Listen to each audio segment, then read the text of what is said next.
everybody, and welcome to our SFC pay-per-view event. I believe this is our fourth pay-per-view event in the space of a month, which is an amazing achievement. Five fight pay-per-view. At first, a few of the fights have differed. So at first we got Reef Wood versus Rolly. That's going to be a really good fight. We've seen Rolly talk a lot, and then up next we got West Maximus making his debut, very pedigreed amateur against DJ MIKEY, looking to get his first win. We know he's a very capable fighter, just hasn't really put it together in the SFC. And then we've got Brenda Schwab versus Babatunde Ademola. Both are coming off losses, but they're both very entertaining, tough fighters. I expect a very gritty match. Of course, Ademola coming in. He's from Bournemouth, where this card is set. He's looking to make a statement in front of his home crowd. And then we got our co-main event, Sugar Show, Sean O'Malley, making his longer wait. Well, not longer waited. He was out a couple of weeks ago, keeping our fighters active. He's up against Carl Frampton, of course. Carl Frampton, both his fights just been absolute wars. So he's really going to put O'Malley in the trenches today. And then we got our main event, the Beast, Ricky Fatton versus Johnny Bobby, WBC title. The landscape right now, the title landscape is just amazing. We've got some really big fights coming up over the next week, also next few weeks, to be honest. And I'm just really looking forward to seeing how this card progresses tonight. And I think our first fight is nearly ready.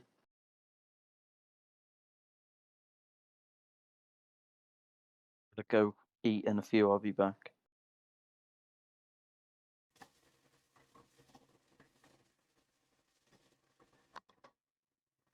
Our first fight, yeah, they got switched out just a little bit.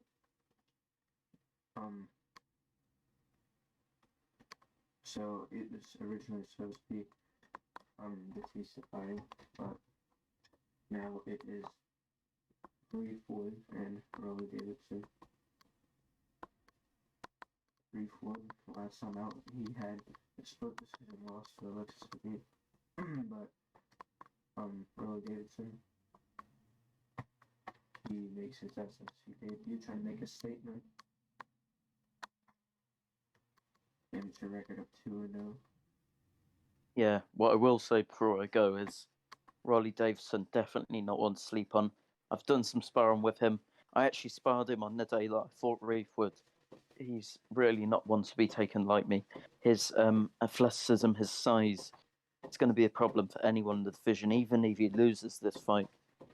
Yeah. I mean, Reef Wood has to be the favourite in this one, but it's a really dangerous fight for both men, especially on late notice.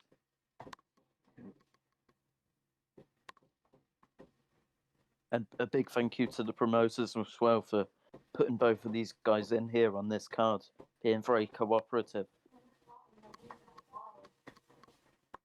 Yep, Reef Wood from Next Gen Promotions, Rolly Davidson from my promotion, Lions Den.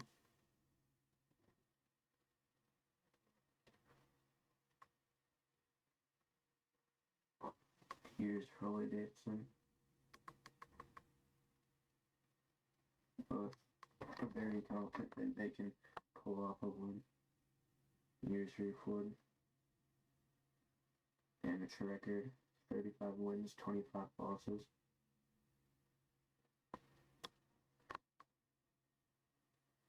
They do have a touch of pull-ups.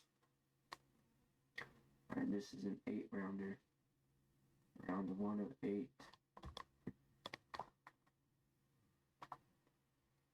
Straight there from Rolly. Doesn't quite land.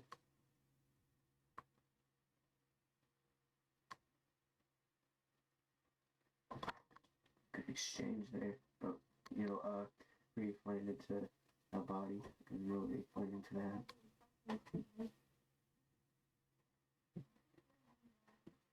Ooh, nice straight there from Rolly.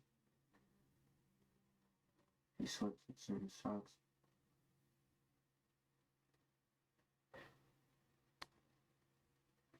Uppercut from Reef Wood.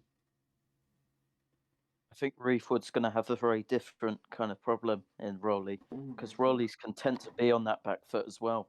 We see Reef as the one that's pressing at the moment. Yeah. Rolly's content to be on the back foot, content to be on the ropes with that cross block, looking for the straights.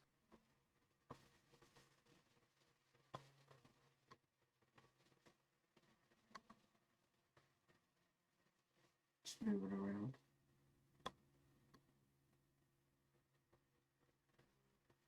Very awkward head movement, Reefwood there. Yep. Yeah, sorry, I'm just waiting for my dinner to be done. It's alright. Nice body work there from Wood, and he finishes it with that very awkward front uppercut. What is it doing well with being the aggressor here?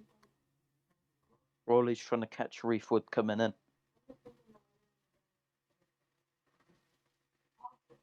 Of course, Rolly, he's been very adamant to talk, similar to Rolly Romero, maybe even. But I think he's good for the SFC. And we're seeing this first round's pretty competitive. A very close round. I think the people that are hating on Rolly Davidson, I don't think they understand the idea of showbiz, like the idea of Gregory Rasputin. They're here to put on a show, and I actually think that Rolly Davidson's got some ambition as well. Yeah. And we see it, yeah. Round. Very tight round. I thought, Davidson did well in the beginning, but Reef did do quite well at the end. That's the dangerous thing about Davidson. Is when I was sparring him, he's always trying to time you. You saw he was on the ropes just trying to time Reef coming in. He was the one that was making Reef coming in. I mean, since Reef came, Reef was also somewhat on late notice, even though he was scheduled to fight a few days ago. He was also a late notice opponent, so he's not really deciding on a game plan. Yeah.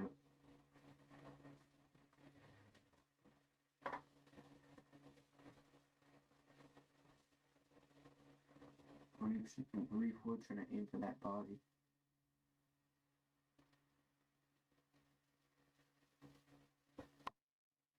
Slowly near the corner. Not a good place to be.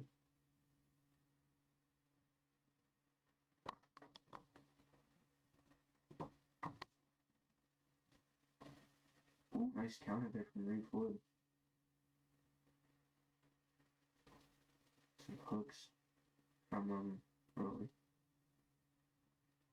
Straight from Reef Wood.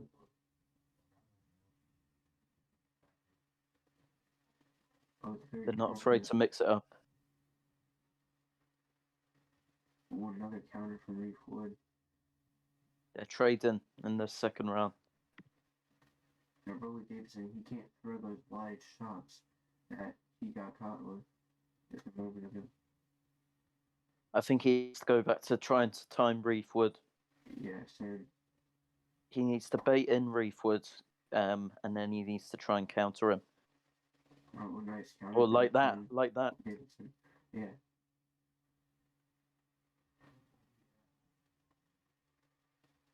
Because that's what's really going to trouble Reef, getting timed.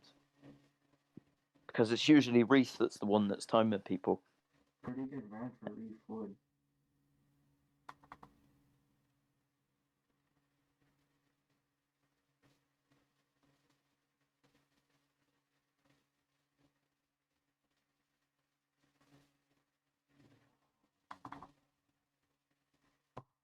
Round 3 of the scheduled 8. What do you think of this bout so far, Alexis?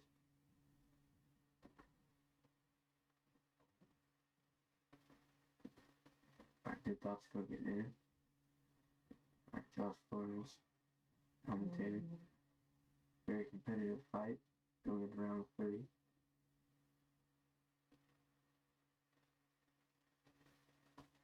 Nice, straight from Davidson.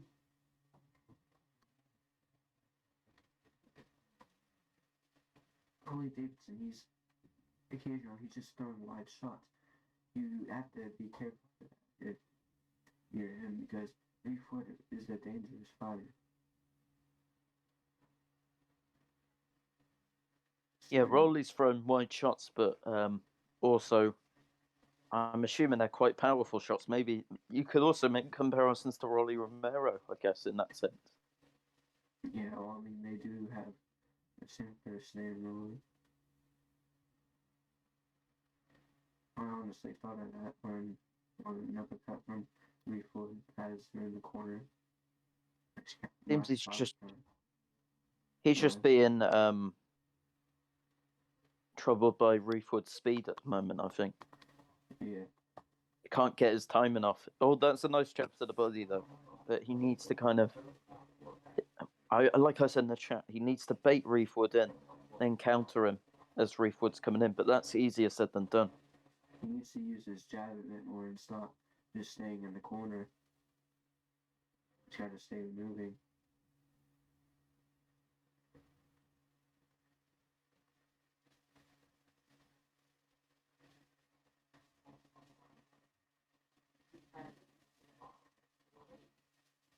Another decent round from Reefwood.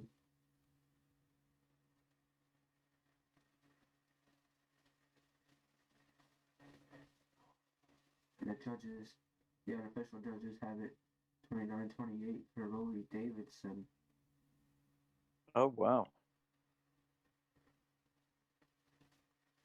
Ooh, big straight there from Reefwood. And Rolly Davidson kind of backs away.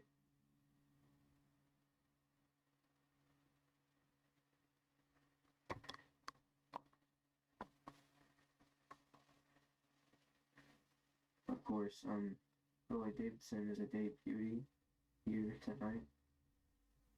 I want to know what Davidson's stamina is on. Yeah, same. Yeah, he's throwing power shots. Yeah, throwing the straight. Of course, yeah, mixing it in. Nice straight there from Rolly.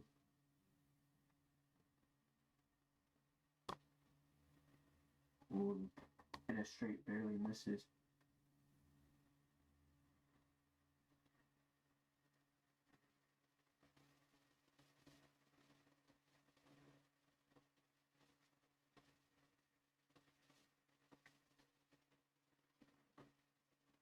One minute to go.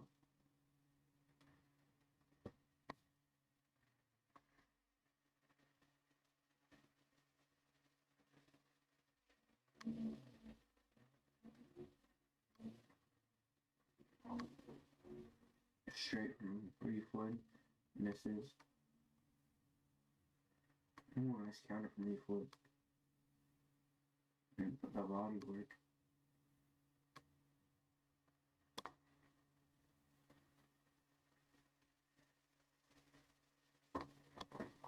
Closing 10 seconds. Let's see in the round 4. Good stamina management from Reefwood.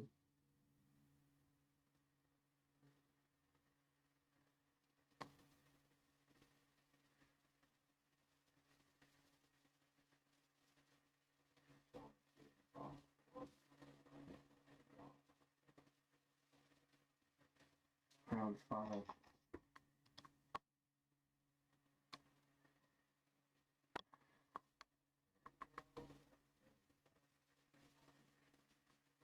Ooh, nice work from both. Standing.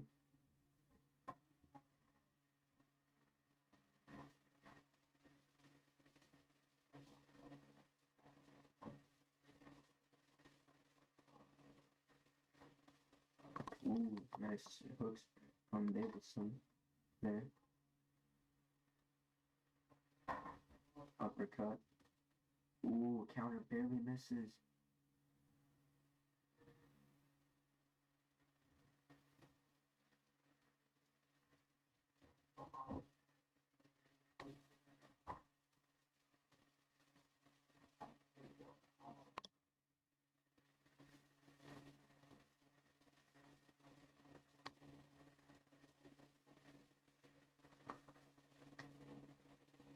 nice work from Reflood there. Mixing in these combinations.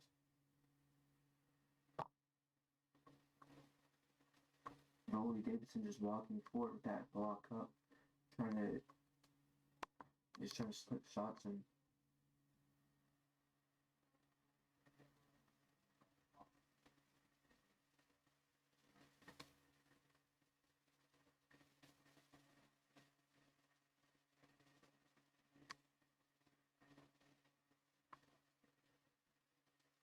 Ooh, nice combination from Reflood. Reflood doing good with these combinations. Nice combination. Oh, nice counter.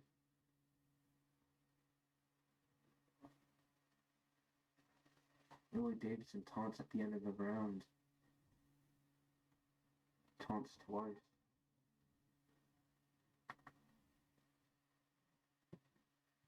Hey, Roger. Yeah. Yeah. Is there a certain cereal that you won't been wanting us to get or anything? Not really. Okay. Anything from the grocery store we should get? No. You sure? I'm sure. Well, if you think of something, let us know. We're making a list. Right.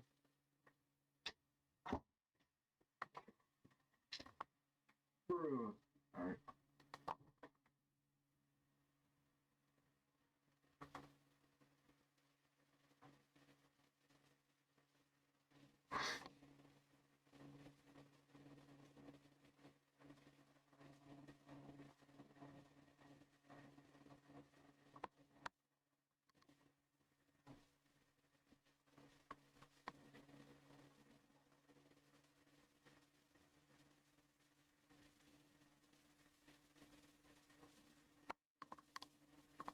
Nice work from Rolly Davidson.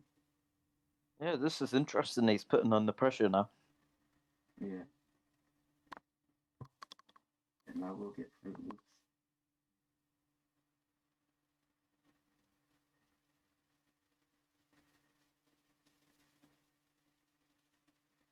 Ooh, now nice work from decent round for Rolly now.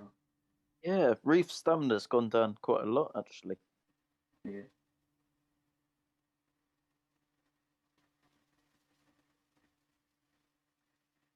And what do you think both of these guys need to do now as we're in round 6 of the scheduled 8?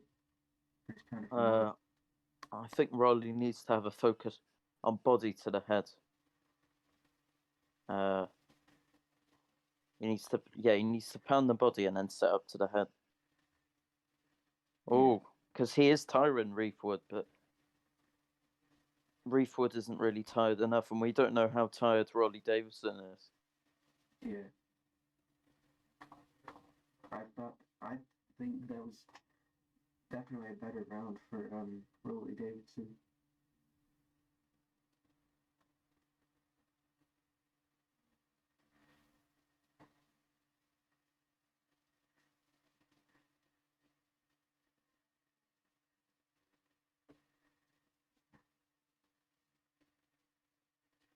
Round 7 of 8. Yeah, Reefwood stamina has gone down quite a bit.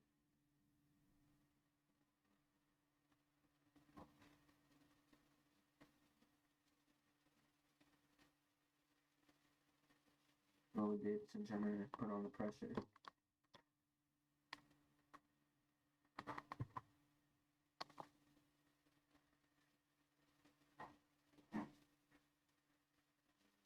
Nice body counter from Reefwood.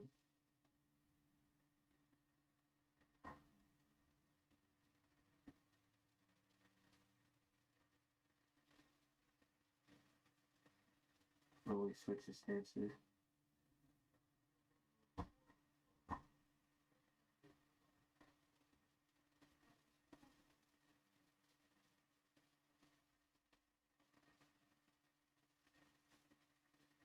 Davidson doing better, but yeah.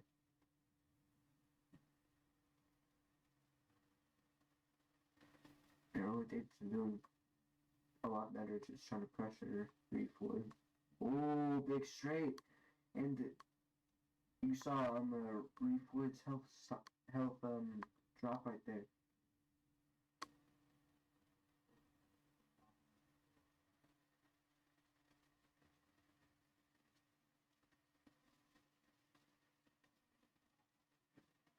Oh.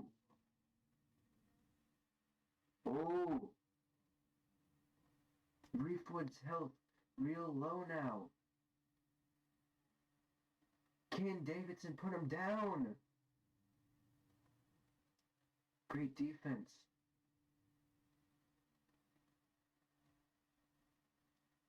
Ten seconds left to go. And that's the end of round 7.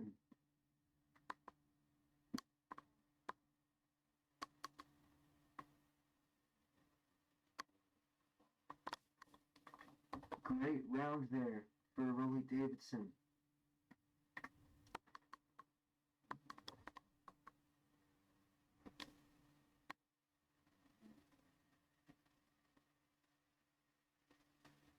And the judges have 69 to 64. The unofficial judges have 69-64 for Rolly Davidson. But the SFC judges might disagree.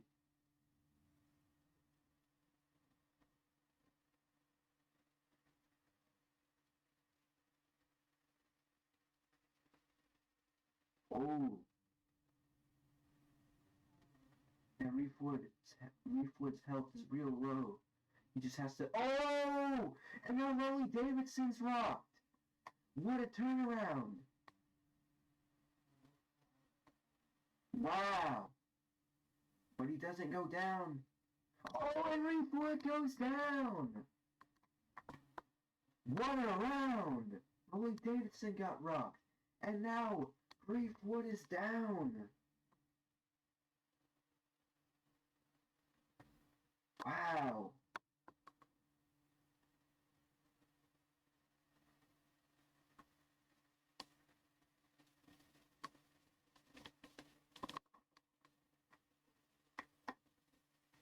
Incredible stuff here in the final round.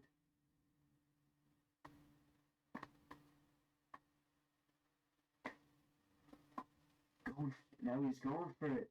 But he has to be careful, Rolly Davidson does, because he did get rocked. He doesn't want that to happen again. But Rolly Davidson has put Reed Floyd down. Could that be... That was a huge momentum changer. But he taunts. But he's... Yeah, Davidson's got to watch out because Reed Floyd does have... He does have that power that can put you to sleep, so he can't be taunting.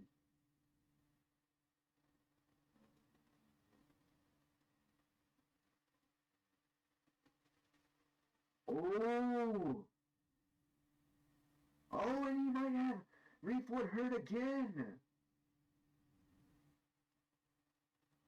Just on the survival, Reed Floyd is. With 15 seconds to go! Oh, and it goes down again! Wow! Reed Floyd goes down once more! What a crazy round this has been!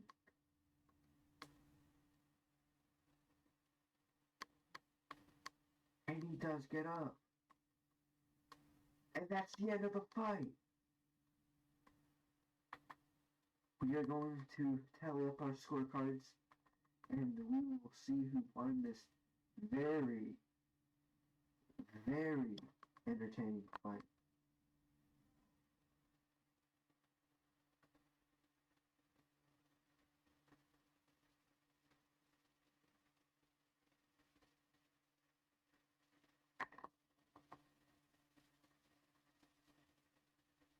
What a fight.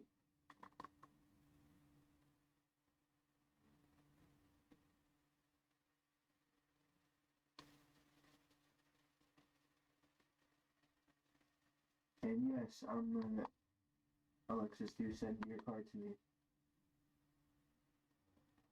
I'm gonna show the punch stat. Oh, I thought they were still on the score page.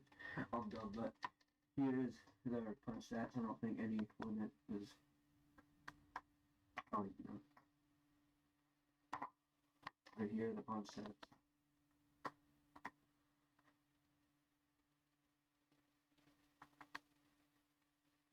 Just tallying up my scorecard.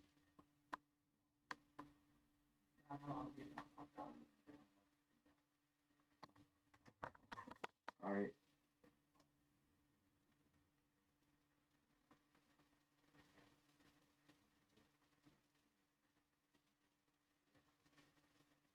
And the scorecard is in. Alright. After 8 rounds of boxing, we go to the scorecards. Judge 1 scores the contest. He has it even at 75, a draw. Overturned by judges 2 and 3. Judge 2 has it 77-73, or 77-73. And Judge 3 has it 76-74, declaring the winner by majority decision, Rolly Davidson. What a fight. Rolly Davidson gets the majority decision victory here at Noob Crew Promotions Fight Night.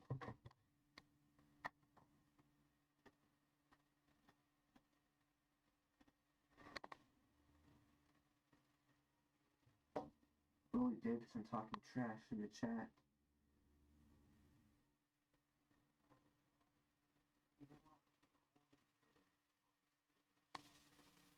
Rolly Davidson improves to 1-0.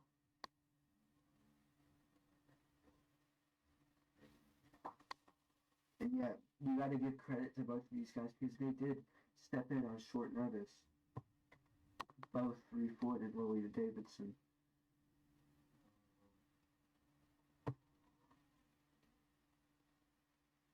And our next bout will be West Maximus versus Mikey B.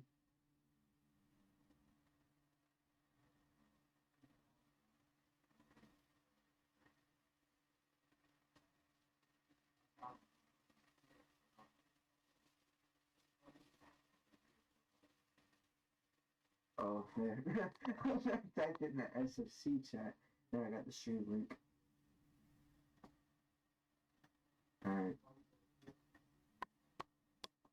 Now as we move on to our next bout, West Maximus, he is a day beauty, versus Mikey B 0-2.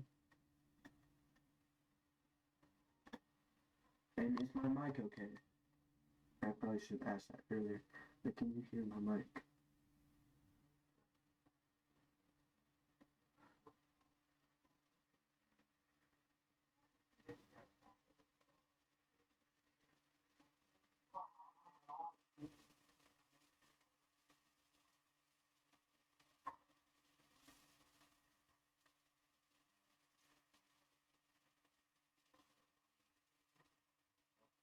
A little confusion in the locker room.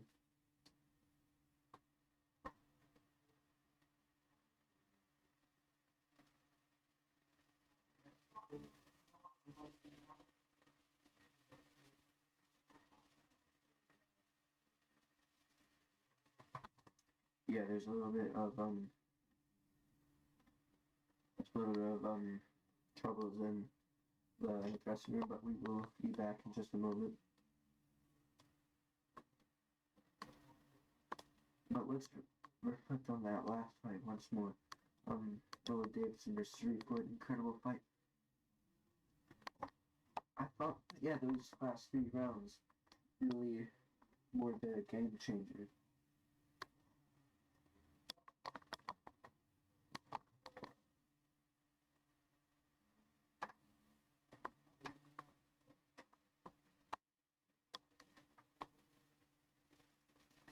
course, those 2 knockdowns that Davidson scored. Very good performance.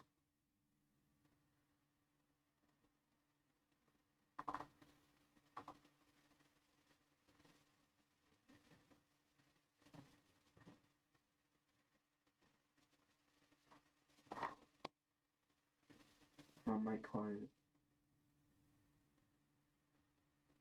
I can raise the volume real quick. This helps. Alright, I think that might be good. Alright.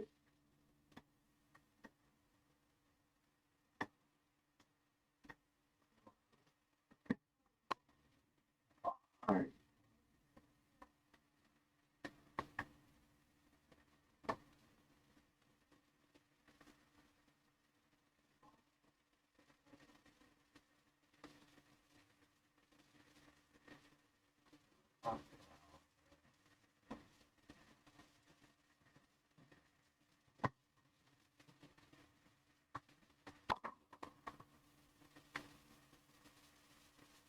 I didn't notice anything reach. Alright. It's back again. I had that in my head while you were saying, when you said guess who's back. But yeah, a little bit of confusion in the locker room. He will be back.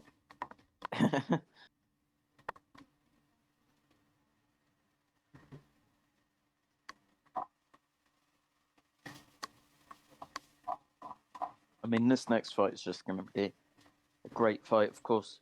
I know West and Mikey. We have a call out. Gregory Rasputin calls out Rolly Davidson.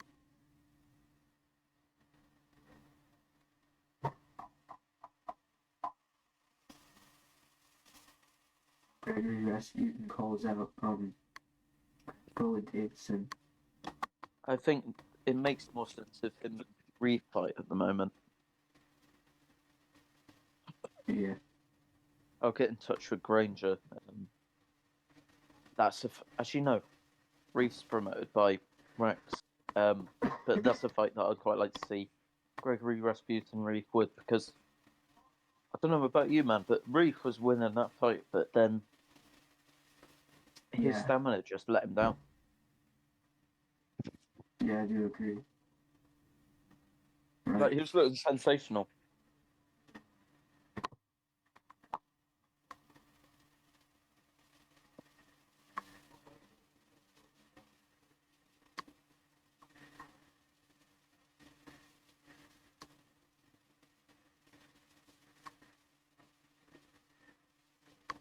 Yeah, this is a really good fight because, well, I know them both out of SFC as well.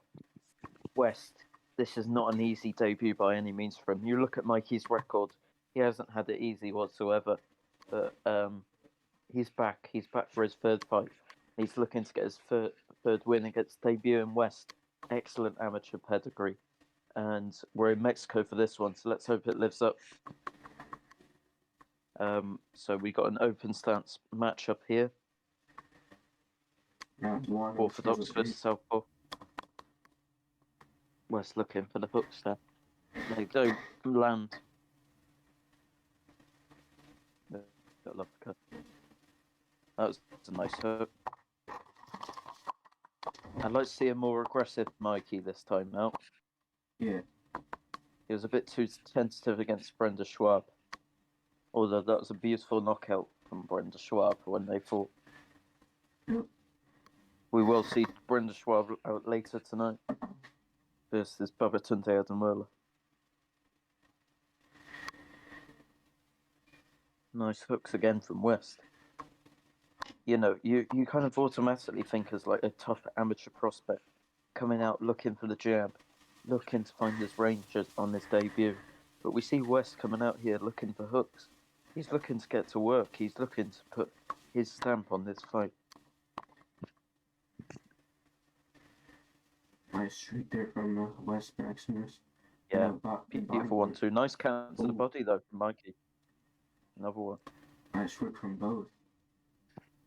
West Maximus is in the red, and black, while DJ Mikey B is in the white trunks. I know he's looking to be exciting, but I'd like to see West kind of use his range a bit more because he is the much bigger man, both physically and size-wise. Yeah, West is 5 pounds heavier.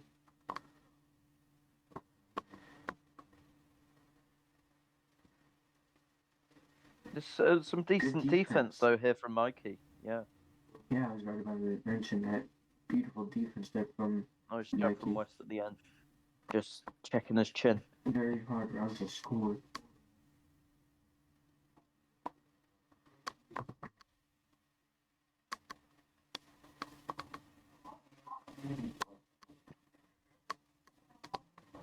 Oh, nice uppercut. Nice uppercut.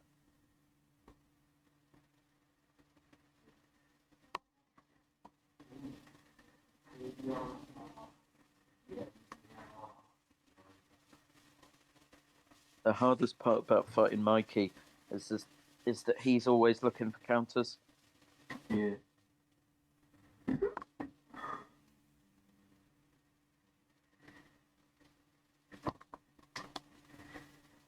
He reminds me a bit of a Floyd Mayweather, except maybe not the record, but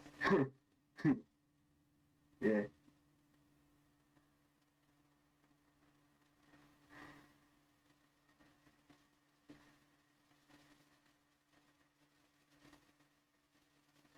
Nice counter from beautiful DJ counter there from Mikey. He's just taking a little while to find his range here, West. He's got a very awkward opponent. I think a lot of people looked at Mikey's record and thought he's just a journeyman for West, but he's a lot more than that. He's coming in to look to win, and he's going to be very, very awkward for anyone that he's in with. DJ Mikey is doing well with counters, but I do feel like he needs to be a bit more active. Yeah, I agree. If he's not punching, then he needs to get out of range because we know that West has got power. Yeah, you can't win a boxing match if you don't punch.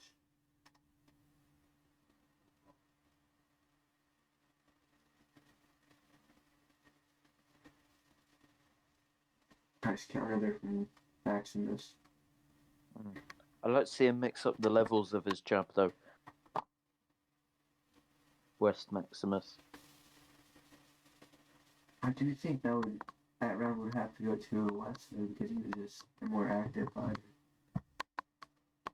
That was a very tight round. It depends what you prefer, really. Whether you prefer the activity or whether you prefer kind of the flashiness, the defense of DJ Mikey. Yeah, it's kind of like Alexis Urbina versus Reed Wood. Yeah, there's going to be different ways that you can judge these kind of fights. Also, kind of what your style is, what different style, what the style of the people that are scoring it is based on as well. That's going to influence how you score a round. Yeah. I'm liking what West is thinking of doing here, though, now. He's thinking of mixing in that jab, setting up those shots, because he knows that Mikey's defense is too good just to throw the one shot.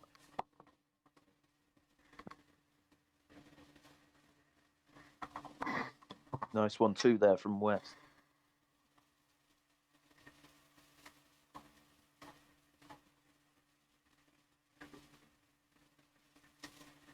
I don't know, like, I look at Mikey and I don't see a man who's 0-2, but I'm kind of like, what's the biggest kind of style that would trouble him? Do you reckon it's like someone that's physical, keeps the pace up high? Yeah. Because it makes him work. He likes having the space. Yeah. Because Go ahead. I'm trying to think of what style's gonna trouble him. What style's on beautiful counter as we speak. What style's gonna trouble Mikey? And yeah, I think it would be a swarmer in this case because me too. Mikey's looking for counters. He's looking for the space. But when he doesn't have the space, when he's swarmed, he's gonna struggle, especially with that physicality. Beautiful side set offer from West. Although that is banned from SFC, but yeah, you just gotta watch out for that.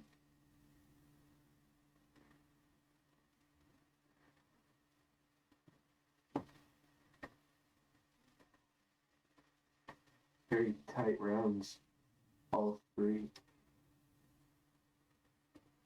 That was a nice body work by Mikey near the end there. They had a Let's good have a look. turnout for West. Yeah, And that's going to be that weight difference. That's what the FNC judges like. That's why we use SFC judges, because as soon as there's a weight difference in there, they're or beautiful counter as we speak, they're going to just lap it up.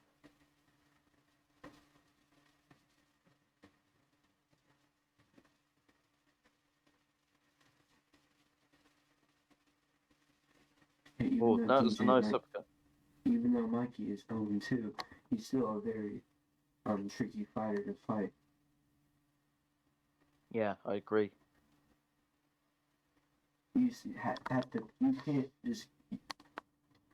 get careless when you're fighting him. You have to be very mindful. Now Mikey's the one looking to apply the pressure. I don't think that's a very smart idea, personally. You're the smaller man. You're known for your back foot boxing. Well, that was really nice body work there from Mikey. He's putting the body work together. Well, if you're the smaller fighter, you want to try to get on the inside. An uppercut rocks West Maximus. Mikey's got a. Yeah, as I was saying, if you're the smaller man, you kind of want to get on the inside, work the body. So he will be tired, and you can try to take him out at the end of the fight. And those later rounds. What were you gonna say? I was just saying that I know he's a smaller fighter, but I don't think that really works with Mikey's kind of style. I think he's just winging shots for the sake of it at the moment. But he is catching West with that said. But we know that Mikey's had stamina issues. I don't think that's the wisest idea for him. Yeah. Good round for DJ Mikey. He did rock West.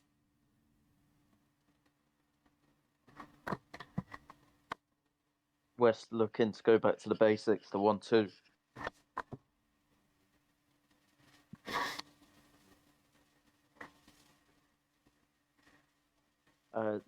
I mean, to be honest, if we're talking about scoring, it's pretty much a toss-up at the moment. Could have either man up. I think it's been a lot more of a entertaining fight than a lot of people were expecting. Of course, we've seen that West is a very pedigreed amateur.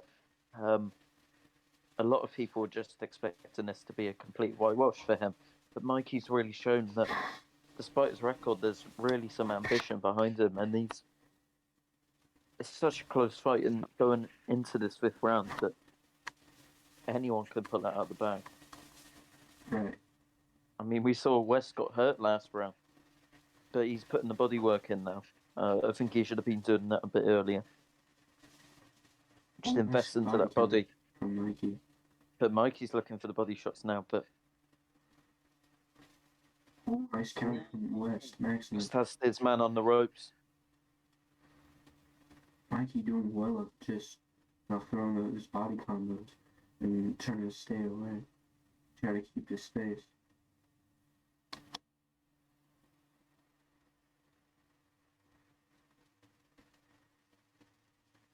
Mikey's feet look like they're slowing down a little bit.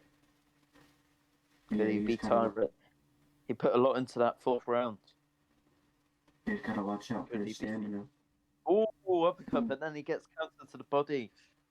This is a very tight round. All of these have been very tight rounds. Both looking for really big counters, albeit some step counters. But I wouldn't say they're doing it enough for a warning just yet. Oh, a nice uppercut there from Mikey again. End of round number 5. West didn't get much stamina recovery there, though. So maybe that's Mikey's plan. Mikey's plan. Go ahead. Mikey's plan may be to just make West tire a bit, because I don't think Mikey's got the highest stamina at the moment. But just keep him busy may sway the SFC judges. Yeah. Making West work. I do feel like in that last round, West was more active, but Mikey was just landing those counters very effectively. Yeah. And that's going to make the rounds really tight to score. even if he's not landing a lot of them. It just depends on what kind of. It depends on your style, like you said earlier.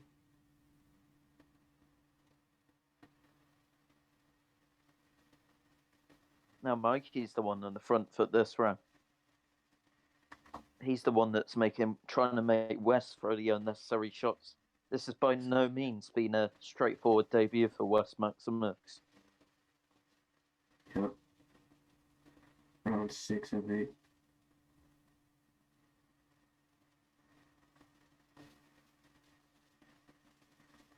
Now West looking for the bodyworks. Oh, beautiful body counter. I think he senses Mikey's tired. Could he be sensing a momentum change? 1-2 down the middle. He might be. Nice straight from Mikey. Now West looking to invest into that body bank.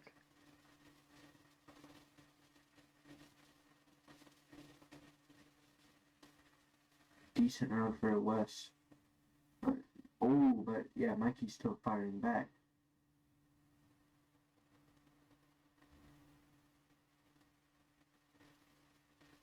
This is a great round. Great fight. No means. He's making West dig in hard on his debut, DJ Mikey. And they trade to the end of the 6th round. What a round. How'd you score that? That's a question. What a great round.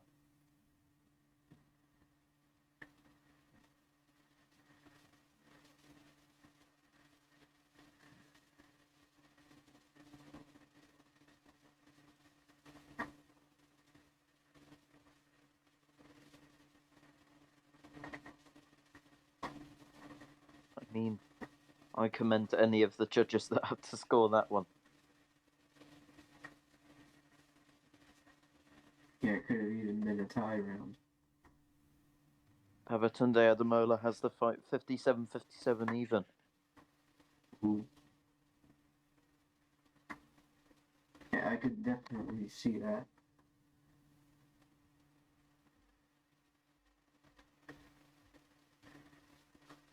Nice body counter. Oh, beautiful, more counters. I'm really liking the bodywork from both of these guys, to be honest. They both really put an emphasis on the bodywork because they know both of them are quite hard to hit up top. And you don't really see enough bodywork in these kind of fights. I mean, another example of where there's a lot of bodywork was me versus Ree. Just, it can really add to a fight, some bodywork, really the pace of the fight. It seems like West is landing quite continually in this round.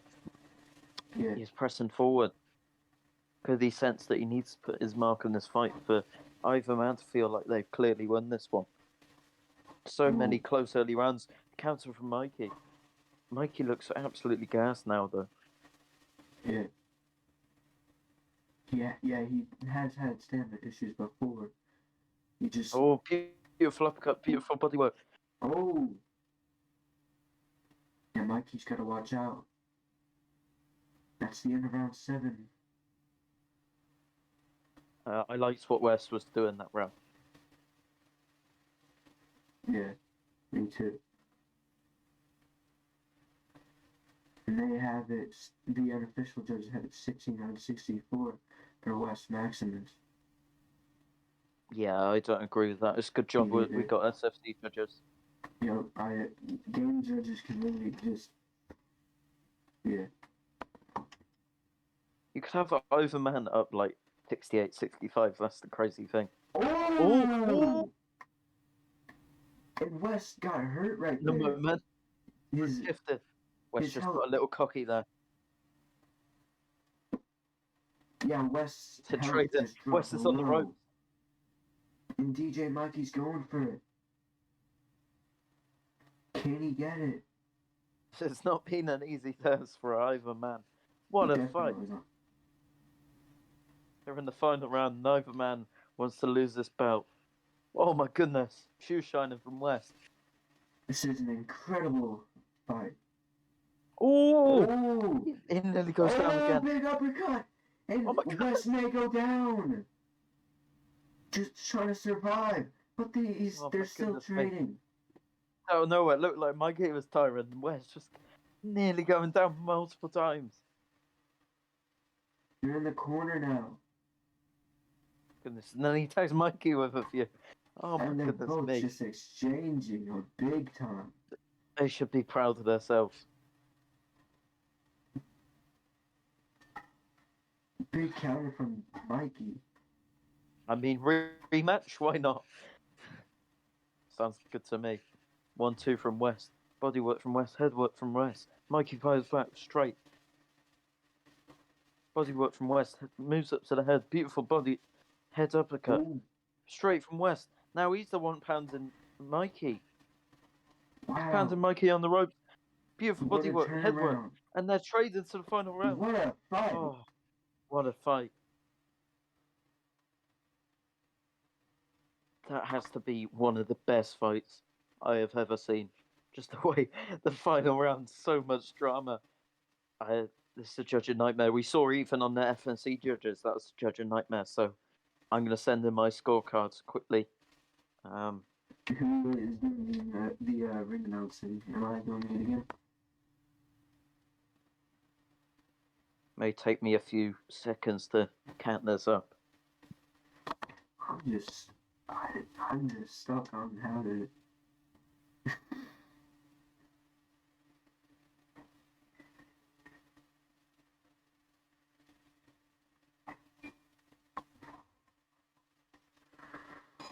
Alright, I'll send you mine now. Alright. What a fight, man. Both of them, whoever wins this, they should just be proud. I mean, I'm not counting out a draw either. That's probably a possibility. Could be a draw. Draw or not, I would love to see a rematch for this one. I'd love to see them run it back. Just the way that the styles clashed, Orthodox versus Southpaw. It's just a great matchup. And Mikey proved that he wasn't just there to be knocked over. He was there to fight. And what a fight it was, ladies and gentlemen. I think we're just counting up the final scorecards because that was a judging nightmare. You could have either man winning by a round or two, really. So I'm definitely not counting out the draw. We could see a draw here. And Babatunde Adamola in the chat had it even.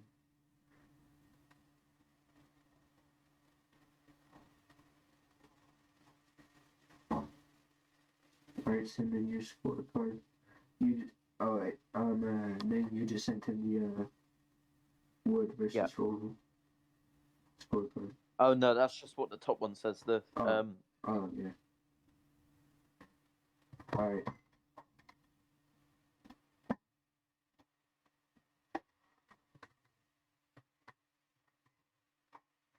Alright, the scorecards are in. Alright, let's go to the official decision. Alright, ladies and gentlemen, after 8 rounds of action.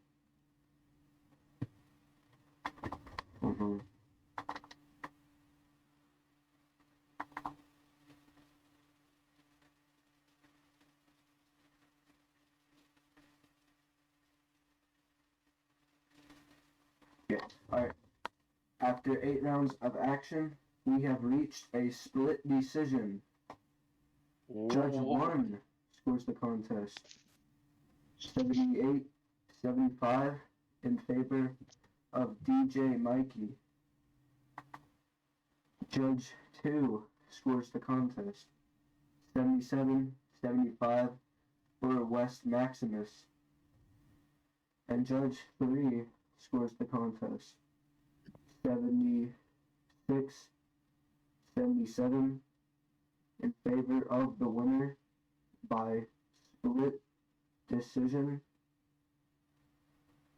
DJ Mikey B.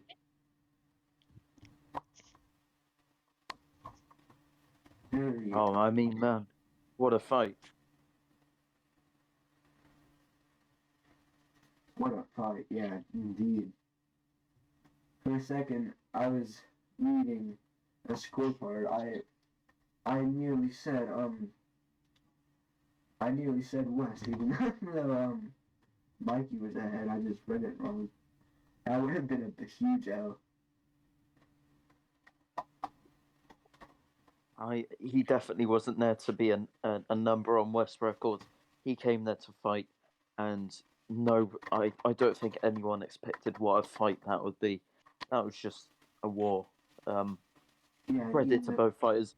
I would love to see the rematch, and me that's too. a fight I could make. And even though West Maximus lost, it was still a great fight. Yeah, It was definitely. still a great performance from him. And I think he knows what he did wrong, and I think that rematch definitely has to be on the next Noob Crew card. A split decision win for DJ Mikey. Alright, we're about set for our next bout. Brenda Schwab versus Babatunde Adamola. Alexis, if you want to give a little overview of that bout, you can, while I get the string. Both of them just absolute road warriors. We've seen them in against some of the best that the SFC has to offer, and they've just shown how tough they are, how much risk they can pose, and how awkward their styles are against who they fought. And I think that this fight, as well as being a crossroads fight, I think this is going to be another very fan-friendly fight. Depending on how the styles match, of course, we don't really know until they're in the ring themselves. Yeah, this should be a very fun, good fight. Both of these men have been working in Detroit with Anthony Burns. And yeah, I know both of these guys are gonna come out a lot more improved than what we've seen before. So you calm down with the predictions, because we're gonna see a whole new version of both of these fighters. And I know Baba Tunde Adamola wants to pull off the win in front of his hometown. So yeah, this should be a very fun bout, and I cannot wait for it. Yeah, he's in his Bournemouth kit. He's been very vocal about that in fight week, and personally, not my personal choice of clothing, but it is what it is. He's here to put on a show against his home fans. But I believe, what would betting odds for this fight? I'll have a look.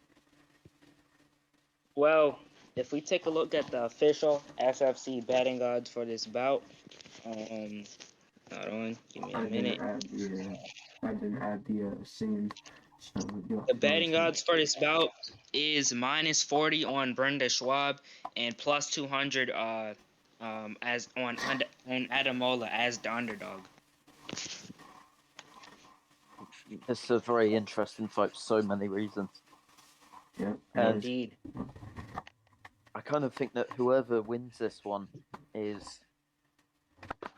Well, I don't know about back in the. Well, definitely not back in the title mix just yet, but back in the contender mix. Oh yeah, yep. We could definitely, count them in as a contender. That's something that we could do. Yeah. And for the loser, they're still, they could still rebuild. So for the loser, it's not the end of the. For the loser, it's not the end of the world either. Yeah, true. There's quite a few in-house fights. Of course, we saw West and Mikey just go to war. Very good fight. They're definitely going to be in there looking for some more fights. Mikey proved that there's more to him than just his record. He can fight. He can box. I'd like to see him in against a Swarmer. That's who I'd like to see him in against. Yeah, I think that's a very interesting matchup. Yeah, it was a very fun bout. Yeah, it was, man. It was. Yeah. This whole card, man, overall a good card. We had Rolly Davidson taking on Reef Wood in the opening bout. We had a true war in West versus DJ Mikey in our second bout. So now let's hop into the third bout. Yep, let's hop straight into the third bout. Let me wait. Fierce, are you waiting for me to send you the link or? No, that's right. I've sent him it. All right, cool. I was like, hold on.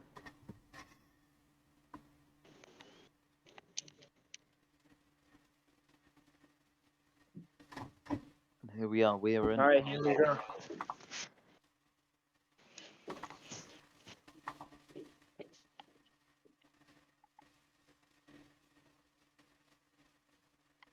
I believe this one's scheduled for 10 rounds. This one's also we're in Bournemouth for the cards, which was inspired by Babatunde and Mola, and we are into the first round. Brandon Schwab changing his fit a little bit. He's still rocking the Reebok, but he is in gold. Reebok affiliate, not officially sponsored, but he is an affiliate with Reebok. I mean, both of these guys have pretty similar styles if you think about it. They both like that head movement. Good Very timing there awkward. by Babatunde. Yeah. This one is a 10 rounder. Didn't even notice that it was a 10 rounder. Oh, beautiful body uppercut there by Schwab.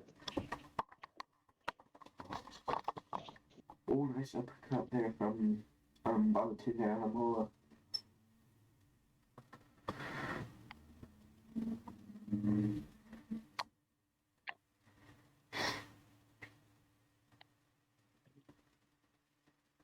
Oh, big straight there from Alamola.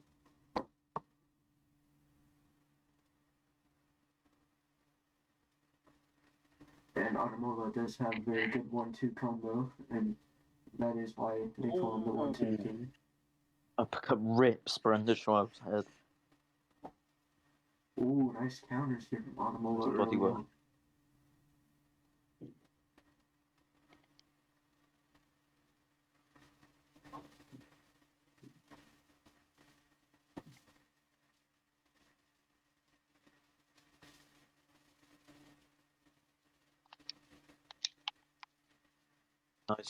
Nice head work from Babatunde Ademola. Mix up his levels.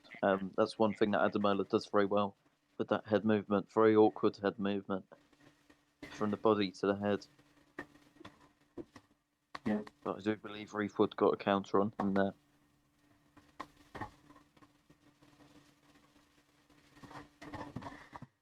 Very good, solid round from Babatunde Ademola. Making Reefwood miss, make him pay.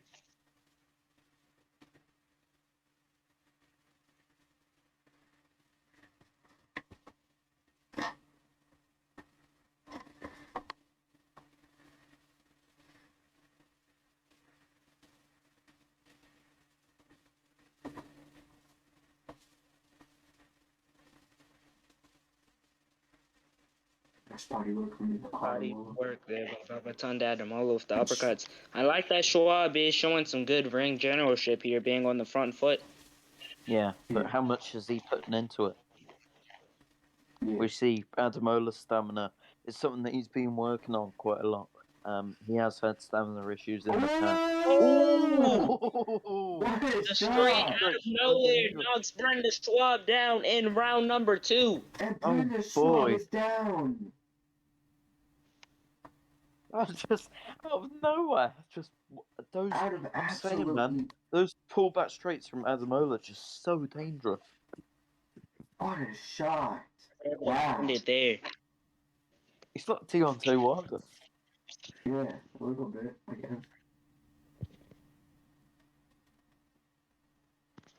He may be getting outboxed, but he can put you away with one shot. Yeah. We've seen the same thing with Brenda Schwab, as he was able to knock out DJ MIKEY with a that's the straight point. when he was getting outboxed. Both of these guys have grit in them. Yeah, it kind of reminds Grit me and of power.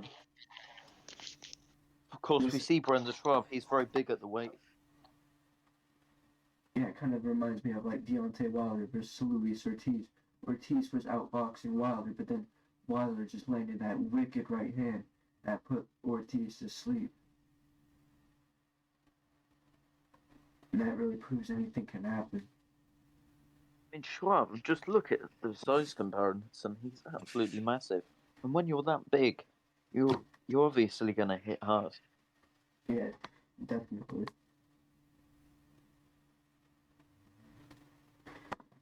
That's the end of round 2. I would like to see via the test, Brenda Schwab, actually. Great round from Ademola as he scored a knockdown out of nowhere. A huge straight. Ademola's going back to the jab now. He knows that was a flash knockdown. Schwab, very tough man. Both very tough men.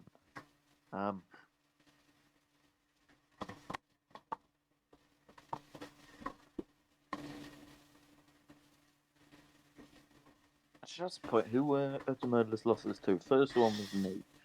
Second one was second one was Bobby. Third. So Ademola's never been stopped, actually. Yeah, he's lost to you and Johnny Bobby. And Rex. Yeah. Jacob Evans. Oh, nice head movement. That uppercut's so awkward, the angle that he throws it from. Oh, that was a bit naughty, a step uppercut, but he's putting his shots together now, Ademola. But does he risk getting caught by a shot himself?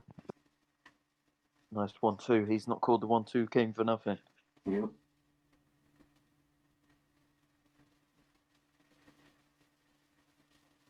I think I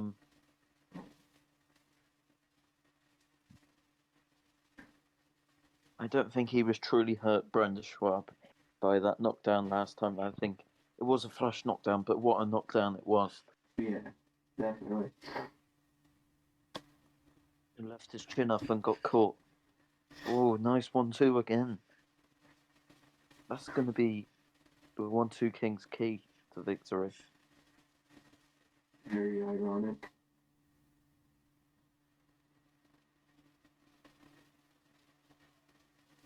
Oh!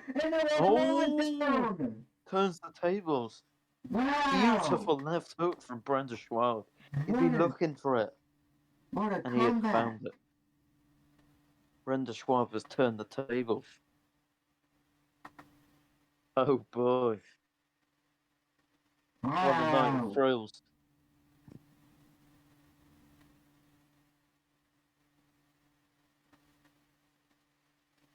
Now that was a knockdown. Brenda Schwab giving him his competition. The unofficial judges have it. I forgot. 28-27 Ademola, and I think that's the only way you could have it at the moment. Yeah. I think those rounds were very clear. I think the first round was clearly Ademola just pounding Brenda Schwab. Second round, beautiful knockdown from Ademola. Third round, Schwab turns the tables, and now it's him with the momentum. It was a beautiful knockdown. The first knockdown that Ademola scored, and the knockdown Schwab scored.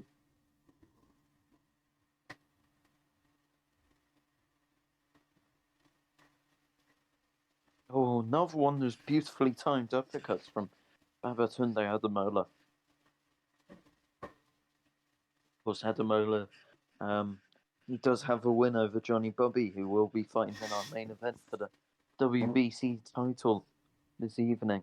Yep, versus Ricky Fatton. Although Johnny Bobby did manage to avenge that defeat. Yep. Very controversial loss. Yep. Nice 1-2 again. That's a very controversial rivalry in general. Yeah. Yeah, I was happy to house the rematch on Noob Crew. Oh, nice 1-2 again. Also, some news. Canelo Alvarez and Yuri O'Hara, their contracts have been officially signed for a rematch for April 1st. Oh, that really awkward straight from Ademola. Ademola's just going to give anyone fit to anyone he fights, similar to Mikey, because the way Ademola throws his shots are just so awkward.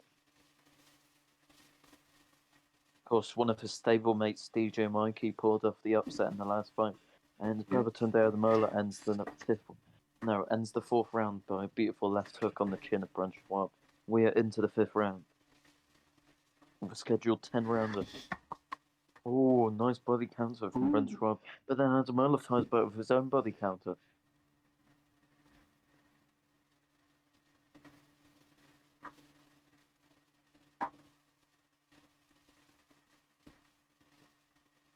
Ooh, nice Ooh, counter. Ooh, nice counter. ooh, left hook. Both having great Left, success. beautiful uppercut from Madamola. Ooh. But then Schwab cuts the body. They both go to the body. Body head. It's really heating up in this first round. Oh, a big Ooh, uppercut. another uppercut counter. Very entertaining fight. Both men taking full advantage of the head movement. Oh, beautiful straight through the middle. Beautiful head movement there from Brenda Schwab, though. Both these men, they're looking for the fight of the night bonus. They saw the last one, and they're going for it, ladies and gentlemen. Beautiful uppercut from Adamola. Puts the combos together. Just as Schwab with signs of success. Now Adamola switches to southpaw. Looks for the advantage over Brenda Schwab. Now Schwab switches to southpaw. Now it's back to an open stance matchup. Nice 1-2 again. This time out of the southpaw stance from Babatunde Adamola. And Brenda Schwab's looking for a reverse 1-2. So a 2-1, I guess. Nice body count from Adamola.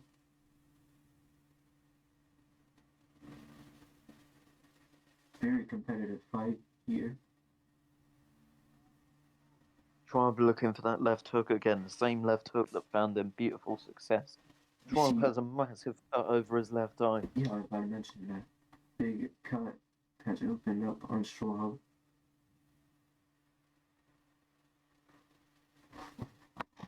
And maybe that's going to be a big factor in the fight.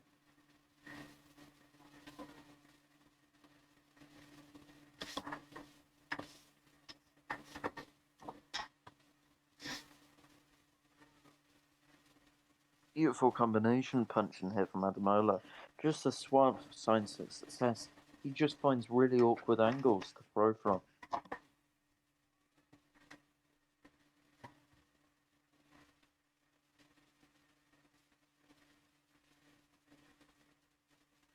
His levels very nicely here, but gets caught by Brenda Schwab on the way out there. Babatunde Adamola. Schwab resorting back to the 1-2. Oh, nice. Tries to match the 1-2 king with his 1-2s.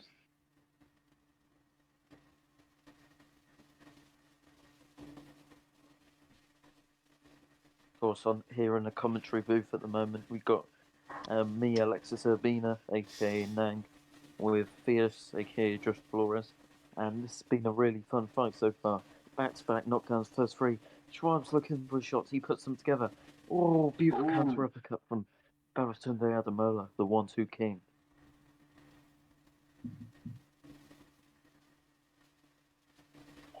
Beautiful. 1-2 from the 1-2 king. Schwab trying to match it, but he can never do so. But then he looks for the head movement. Absolutely massive for the weight, Brenda Schwab. Yeah, I do think Adamola has recovered very well from that knockdown earlier. Oh, Adamola jumps in looking for the hooks, gets caught by him. Counter straight. We know both of these men just very hard men, just very tough men. And they are showing it in this, at the end of the 6th round, straight into this final bell.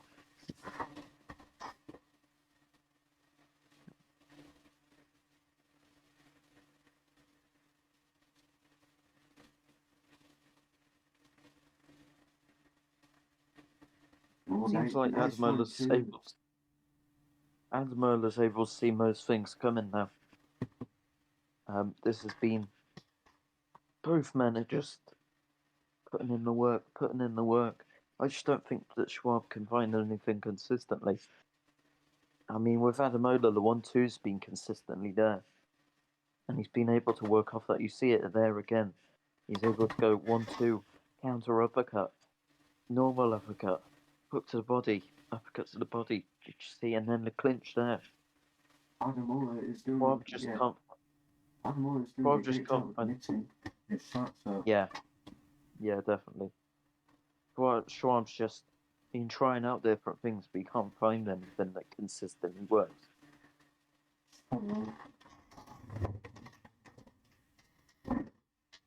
Another clinch there from Babatunde Ademola.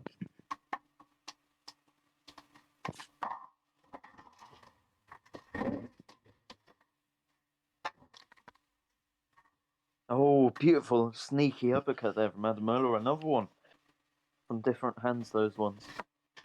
It seems like Schwab's cut is worsening. His shorts are covered in it. We can't really see on Ademola's shorts, though, because they are originally red. Ademola has a very good fashion designer. He loves making his own shorts. And we can see that here. Different shorts every fight, just loves mixing it up.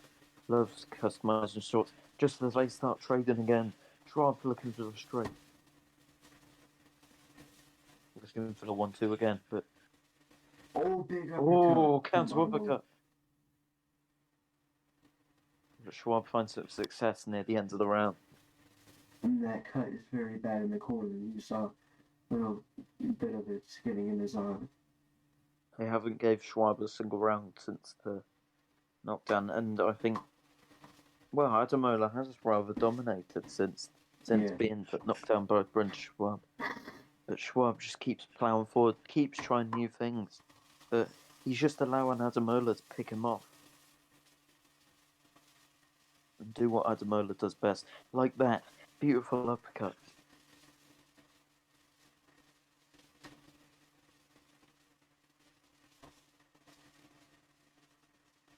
Left hook straight from Ademola. Little jab just to test the waters. Beautiful straight, pull back straight from Ademola. Oh, beautiful 1-2 from the 1-2 king.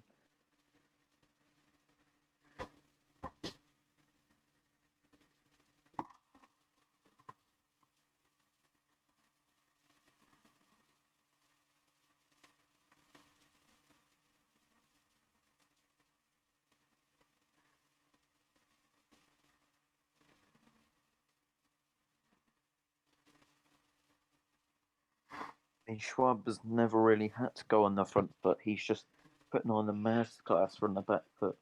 And he's not really had to use too much stamina. Oh, but Schwab lands a few there. Schwab, big credit to him. He's been in Ademola's face the whole time. Just trying to try out new things. But then we have the clinch from Babatunde Ademola. You would have to guess that Schwab's on quite low stamina right now. Because he's really not being efficient. This could even head towards a stoppage, possibly. Yeah, especially with that cut as well. Taunt from Ademola. Oh, nice. 1-2 there. Shot. Yeah, nice 1-2. Count. Oh! I need to be quiet. I need to be quiet. Saved by the bell.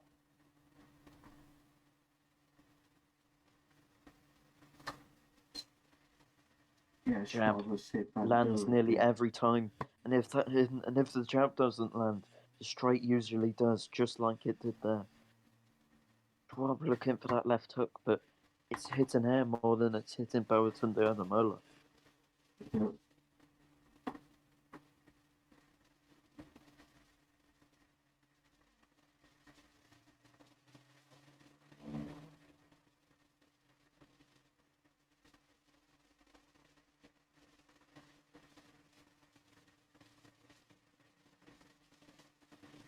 Oh, beautiful uppercut again.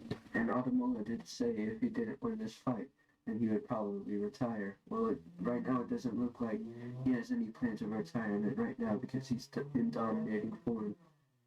I think the only guy that's going to beat him right now is himself. In this fight. Oh, beautiful uppercut once again. If he gets complacent, he may let the bigger man Schwab land that one big shot that he needs to get this done. Yeah, we did see DJ MIKEY versus Brenda Schwab. Schwab is getting outboxed, but then Schwab landed that huge shot that put DJ MIKEY to sleep. Yeah. And we just saw DJ MIKEY get his first career win today. Yep. So Ademola still has to be mindful of Schwab's power. Schwab's just putting some together in the past few seconds, but then he gets countered by a jab to the body. And I think this has just been the nice counter there from Schwab. But I think another one. I think this has just been the pattern of the whole fight. Oh! And he goes down for the second Straight time. right on the cut of Brandon Schwab. Puts him down. The replay Second time in here. this fight. Yeah, right on the cut. That Highlight has reel it. knockdown there. Starches Indeed. out Brandon Schwab. 1 round left. Will he make it to the scorecards?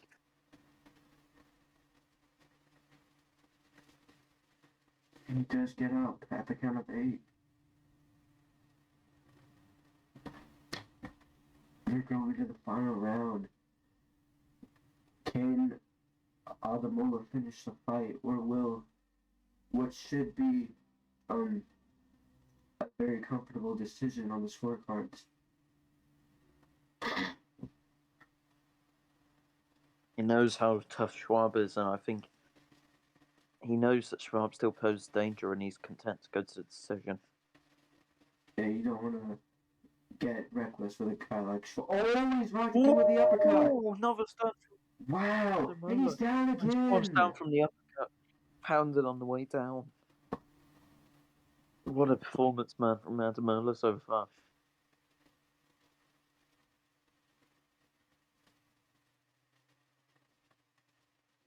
And he does get up. I think Schwab just needs to go on survival now. Schwab, I don't think his legs are under him. He's just getting swarmed now. He's He trying to goes fire back, on. but how much does he have left? He's looking for an absolute whiff left hook. Very tough man, Schwab, but if I was in his corner, I'd be looking at throwing his towel in. Because Yeah. he is taking punishment right now. Adamola's looking for the finishing shots. He senses that his man is hurt. He senses that his man is tired. He's cut, and he doesn't have much left. One final round. Schwab's looking for that one big shot. Adamola just needs to watch that he doesn't walk into anything silly here. Yeah. 1 minute to go in round 10, which has been a very Schwab make dominant it to the performance. scorecard. A He very, looks absolutely finished here. Oh, a nice uppercut from Schwab. But how much of this is just trying to look for that one desperate shot? Just trying to keep Adamola up as he lands a few there. Oh, beautiful counter from Adamola. Oh, he's down again! Big straight. Pull back straight from Fatton there, Adamola. Is Schwab going to make it up? He looks out on his feet. Is he gonna get up? He will get Oh, up! on jelly legs. Just makes it. And that's the end of the fight. Schwab makes it to the end. What a performance, man, from Beverton down. And what heart shown by the always tough Brenda Schwab. I mean, he really tested Adamola, and he kept coming forward, using his physicality. But Beverton and Adamola were just too skillful, and he gets the win in Bournemouth.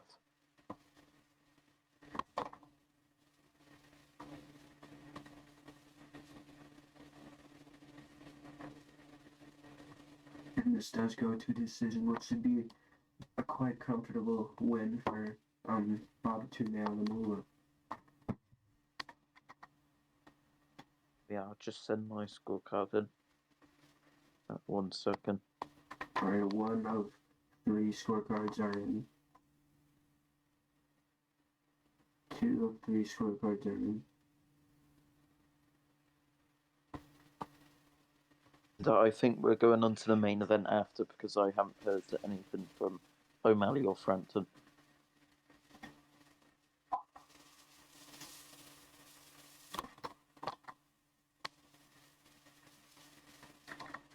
We're still waiting on 1 more scorecard.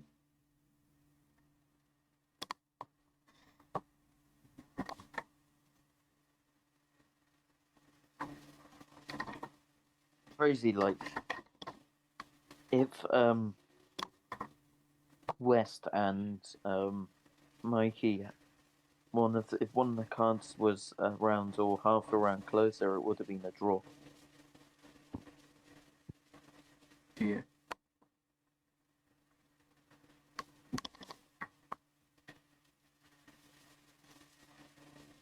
Alright, and we have all scorecards in. We will go to the official decision in just a moment.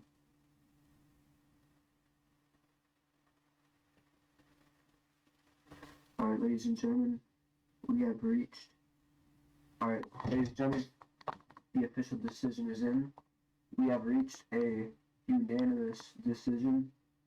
Judge 1 scores the contest 98-87.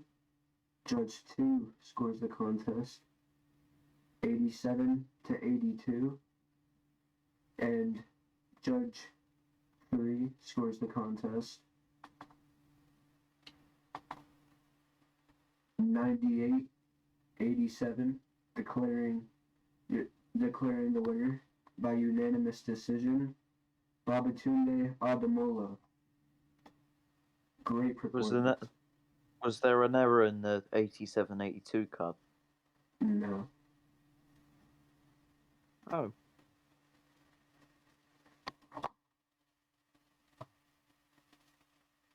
What, for 10 rounds?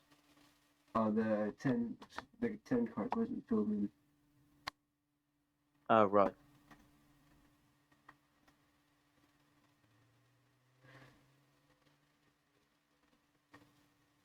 So if well, I'm assuming that the 10th would be 10-7. What's his name? 10-7 Ademola. So I'll put it as like 97-89.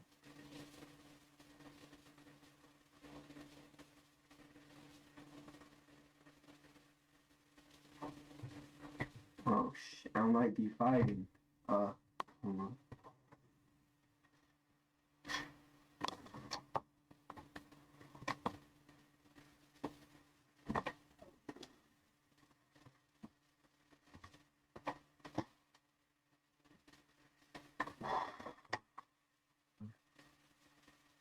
Up next is...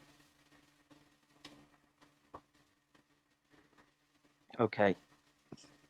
I'll send you the link to the main event now. Alright.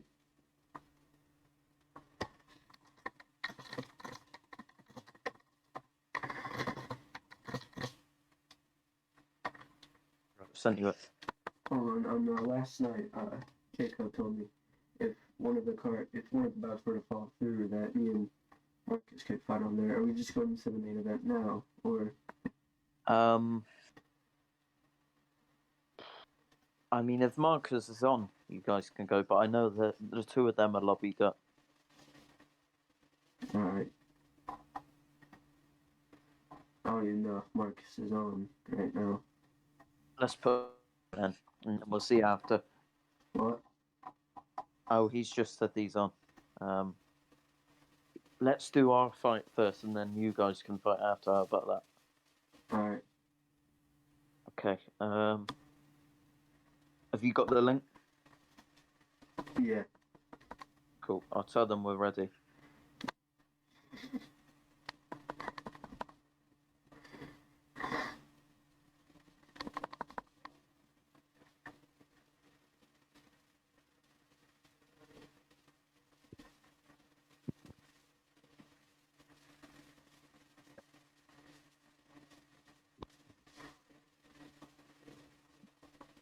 So technically, this will be a title doubleheader.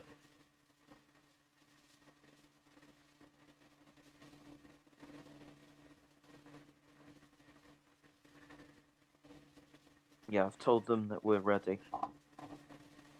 Alright.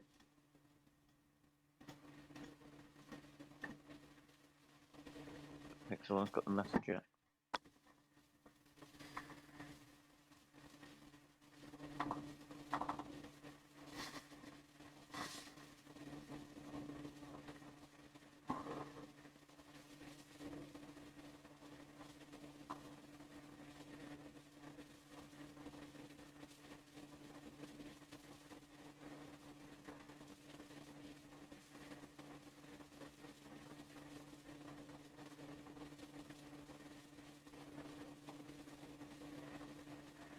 we are, the main event in the evening. 12 rounds for the vacant WBC title. Whoever wins this fight will be the second title holder out of Noob Crew history and out of SFC history too. 12 rounds scheduled. I mean, man, what a fight this is going to be.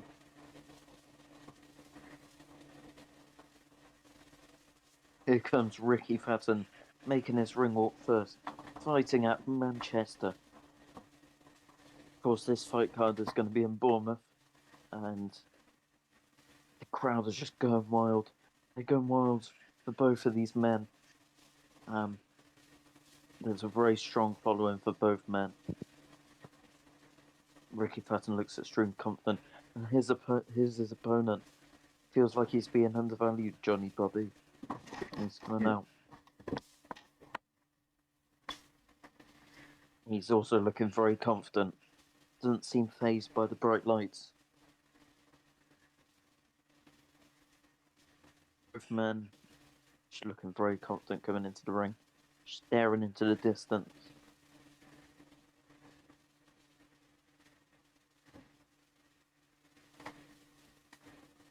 And Ricky Fatton raising his hand. He's ready for this fight. They're both ready for this fight. As soon as Ricky Fatton won his fight against Jane Ramirez, WBC final eliminator, this was ordered straight away. Both of these guys have had so much time to prepare, and they're just about to touch gloves right now. And we have the glove touch. We're into round one of scheduled 12 rounds of Orthodox versus Orthodox matchup. Seems like Ricky Fatton has put on some weight for this matchup. I don't know whether that was part of his training camp or whether he just got a bit stuck into McDonald's on the way. Looking for the jab early. Both men looking for the jab early. I think Johnny Bobby's got a very underrated jab. Of course, I've fought Johnny Bobby before. I've fought him in the Yes, amateurs.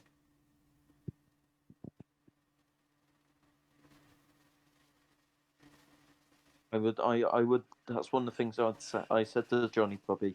So I would love him to see him use that jab a lot more because it is underrated. And we see Johnny Bobby. He's the aggressor here, which is quite surprising. Early, we see Fatton. He's a lot more. He looks a lot more the physically bigger man.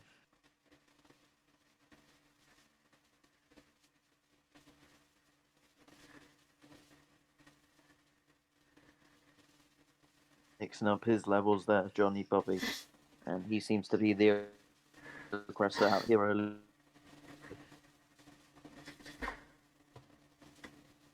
A little bit of lag there. Nice uppercuts, hooks from Fatton. He puts them together and he knows that some of them are going to go through in the end. Nice counter there.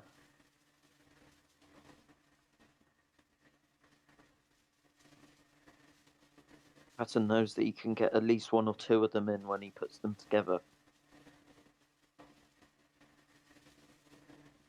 We saw that against Shane Ramirez. He may have faded in the last few rounds, but he paced himself really well in that fight against a very awkward Ramirez, who I'm sure we will see back. But this is a very competitive round, this.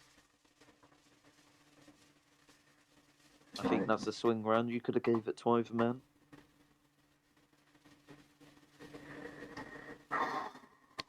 But I think the biggest question is how hard did both of them have to work to, well, debatably, as a swing round, win that round. So I take a sip of my Pepsi. Me, Bobby, just getting spoken into his corner. I'm sure they're saying that was a very close round. He needs to put a stamp on this fight, but there's not too much rush. Beautiful straight from Johnny Bobby. They both know that they've got 12 rounds to do this in. And that's why we saw a kind of feeling out process in that round. Nice counter from Ricky Beautiful Fatton. straight from Ricky Fatton. Turns the tide. He's just putting his shots together there beautifully, Ricky Fatton. But so's Johnny Bobby in this early stage. He's really being match well early. Beautiful uppercut from Ricky Fatton.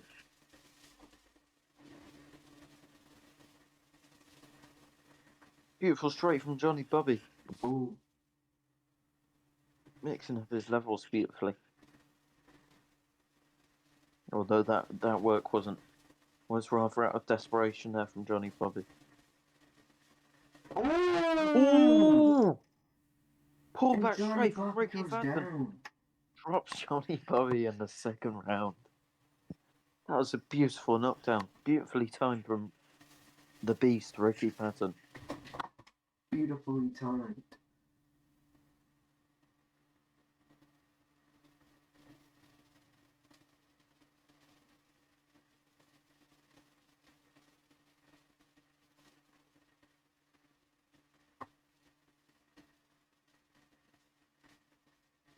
Now it's Johnny Bobby on the ropes. Is that a wise idea? We'll see. Fatton's looking for the hooks around the guard, the ones that you don't see. I've done sparring with Fatton, and he's looking for those constantly. He's looking for the straight, beautiful counter from Fatton, bodywork from Fatton. But nice defense there from Bobby as he lands an uppercut for the counter uppercut. Body uppercut, head uppercut. Uppercuts from both men. If you're a fan of uppercuts, then this is the fight for you. Beautiful counter there from Johnny Bobby. Both men very good counter punchers, but they can be aggressive counter punchers as well. Beautiful uppercut counter from Johnny Bobby. That's the end of round 2.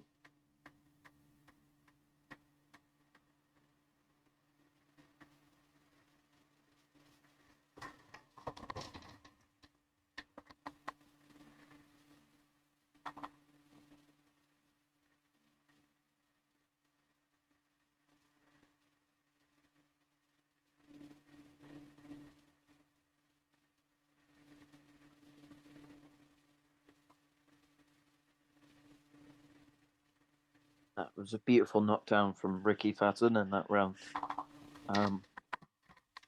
Although I think that Johnny Bobby has recovered, it was a flash knockdown, but it just shows that Ricky Fatton's got the power to do what he wants when in there. Beautiful bodywork from Fatton, but Bobby's firing back. Bobby's there every step of the way, firing back at Ricky Fatton. But he misses a few there. He found some really sneaky counters though, Johnny Bobby. But he gets caught by some hooks on the ropes. Those sneaky little hooks that Fatton's always looking for.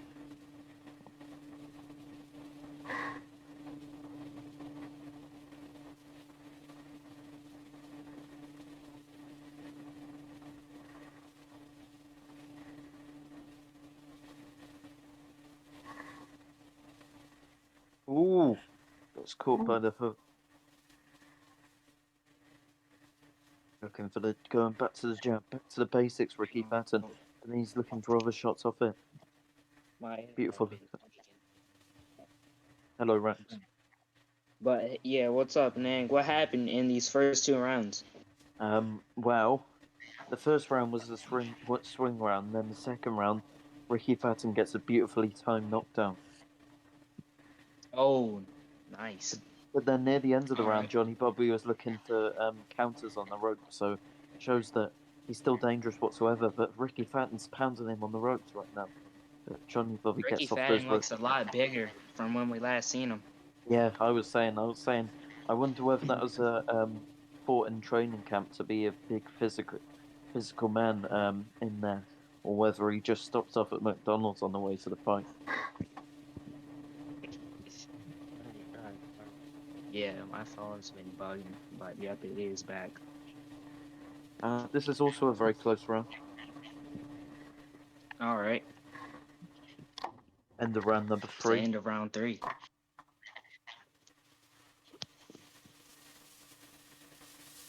And Ricky Fatton, the officials.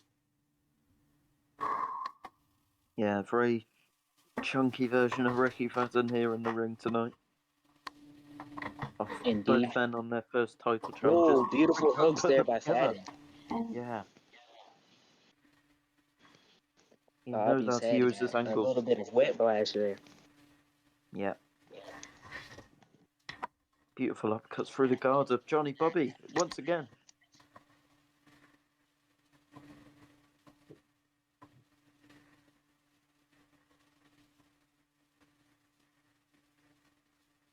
Johnny Bobby going back to the basics, looking for the jump. Whenever he stays close, Fatton's just able to pound those hooks through his guard.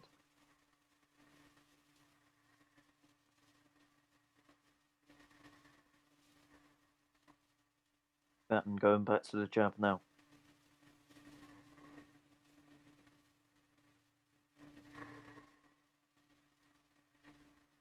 Ooh, nice pullback straight there from Johnny Bobby though. Ooh. Beautiful counter left hook from Ricky Fatton. I mean, if I'm Fatton, then we know that he did gas out a bit in his last fight against Jane Ramirez, although he did pace himself quite well. I'd like to see him be more tentative early on, and then just gradually pound on that pressure against Johnny Bobby, because we see he looks like a much bigger man here.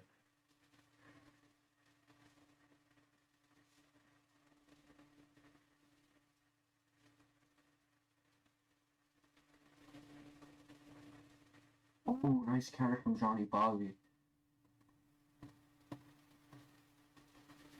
Yeah, he's always looking for them here.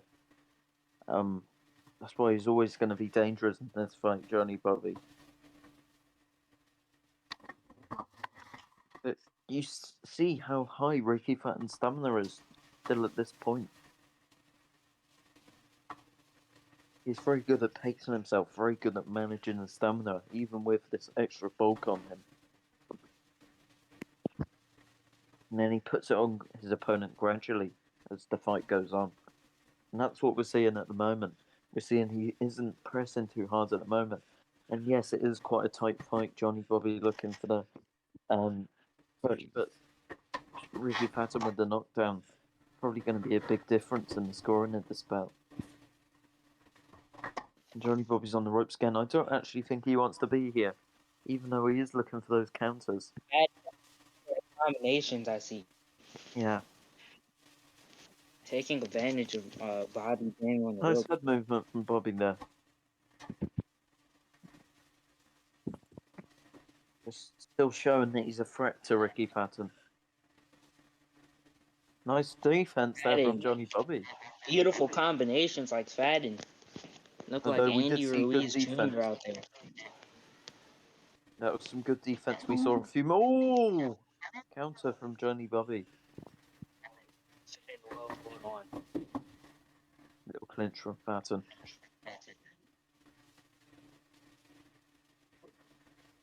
Looking for the body, then head work. Ricky Fatton.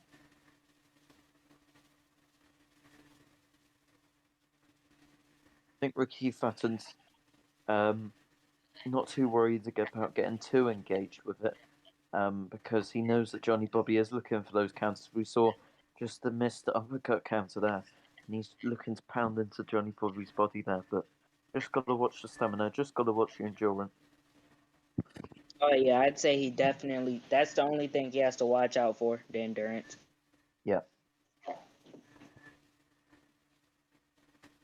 Oh, nice mixing This up the is some levels. beautiful work that he's putting together.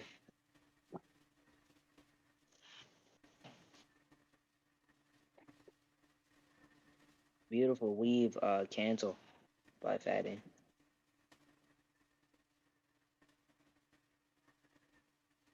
Oh, he gets up. Oh, counter from Johnny Bobby. That's some nice defense there from Johnny Bobby. I think he's seeing those those combos from Fatton come in, and he's able to dodge more of them now. Still getting caught by a fair few of them, but he's able to dodge more of them, and you see less recovery for Ricky Fatton that round. Indeed. As expected, though. After a round like that. Yeah. And we go into our 6th round of the scheduled 12. 5 rounds completed.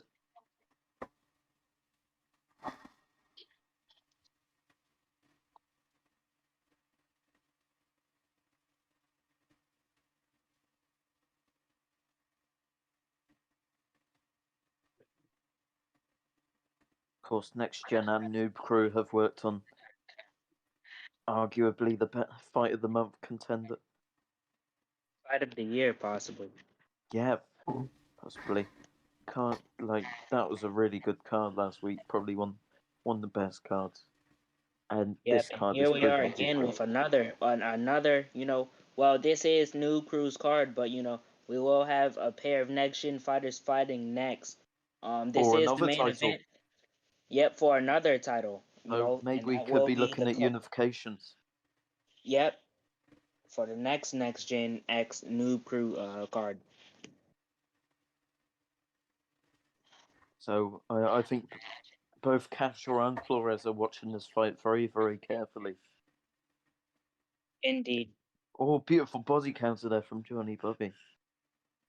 Patton's just pressing forward, trying to not give Bobby the space to breathe, but Bobby's seeming more calm with it now, looking for the counters. I'll be interested to see Bobby's stamina, because Patton's looking for the body work now.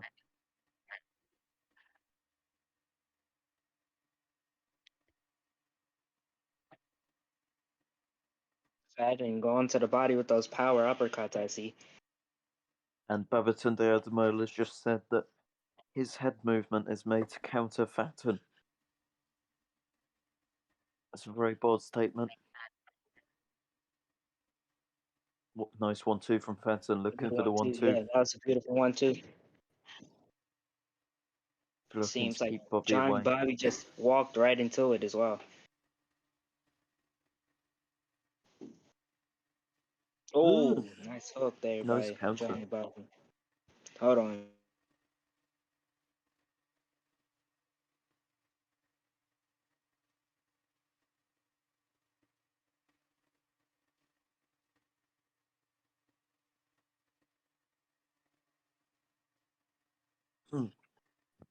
And we are officially halfway through our bout with 6 rounds completed.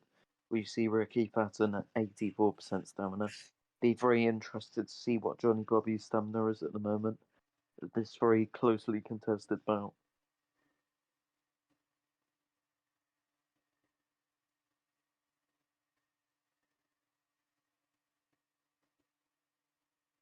Although I would give the edge to Fatton with his knockdown.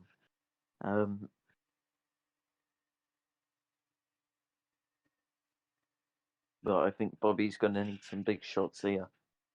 We're into round 2. Patton's looking for the 1-2, just finding some range back again. So I'm assuming he's anticipating on putting the pressure back on to make runs. Bobby gets hurt. No, Fatton gets hurt to the body. He's getting pounces to the body by Johnny Bobby. Could this be the opportunity Bobby needs? But Fatton ties up well. But that's just switch things up a little bit here. That was huge there. That was huge there by Johnny Bobby. He's going to do a lot for his confidence. Yeah, you have to think that he's gaining some confidence now.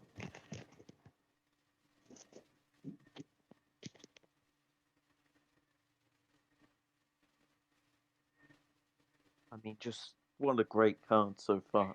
And this is really adding to it. For sure. I think Fatton's recovered now. He's back on the front foot. Just steady pace, plodding.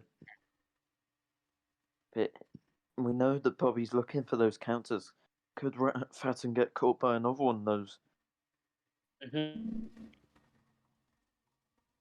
I think Johnny Bobby has the right idea against Fatton, just maybe the execution. Yep.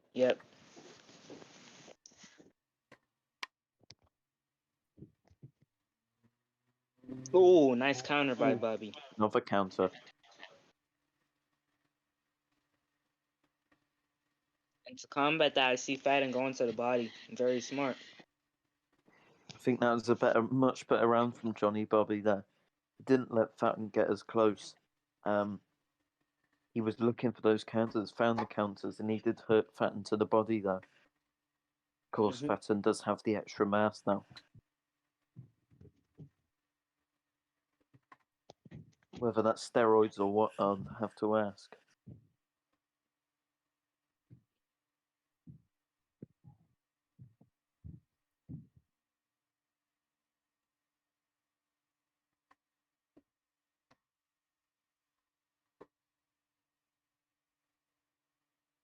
Thank you to everyone that's tuned in on the Twitch. Teddy Atlas has this bout 68-64 to Fatton. He gave the last 2 rounds to Johnny Bobby. So, May see a little shift of momentum. yeah. I mean, we saw what that's done to the body. Actually, that's a good question. If it disconnects, what happens? Does it go to the If it scorecards? disconnects, it's treated as the same time as the same as a real boxing headbutt would or Oh, injury. okay. So we go to scorecards then and there, Oh, and okay. Yeah. yeah, the disconnect just has to be justified. You can't just pull the plug, when you're down. Yeah. Well, if you do that, then you're gonna lose. But yeah, you can't just So just certain things, where someone obviously quits, but if you get like the other guy to screenshot the fact that they're also on the screen, beautiful counter there from Johnny Bobby. Because I mean, if it's a disconnect, then it will usually show both guys on the scorecards. exactly. Yep, that'll be a good. Yeah, that would be a good way to see. Beautiful uppercut there from Fatton. Just sneaks one in there. Great stuff. Good Going jab back to by the jab. Fatton. Yeah, back to the basics. Good straight there, my Fatton. He just noticed that Johnny Bobby was starting to find some momentum, and I think he's trying to shut it down now. That said, this is quite a tight round.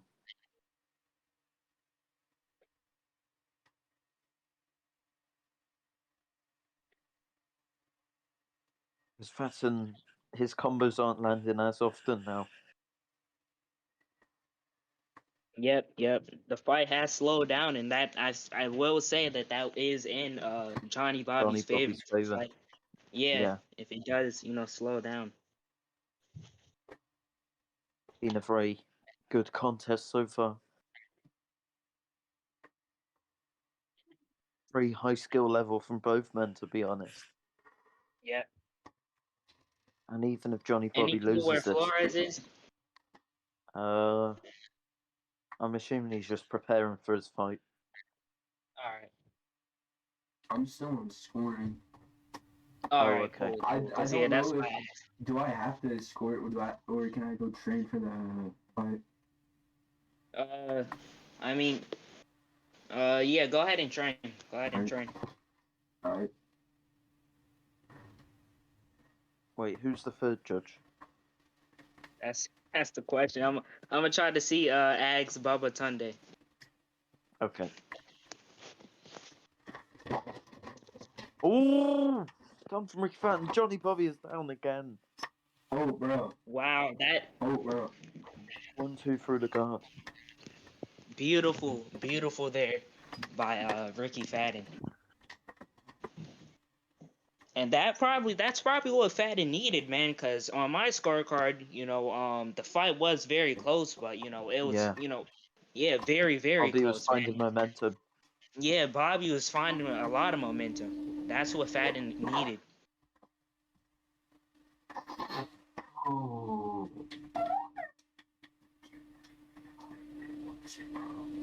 Oh, straight from Bobby there. Just showing to Fatton that he is still in this fight.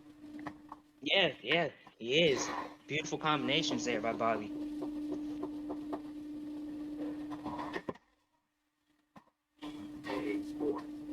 Another nice little straight there.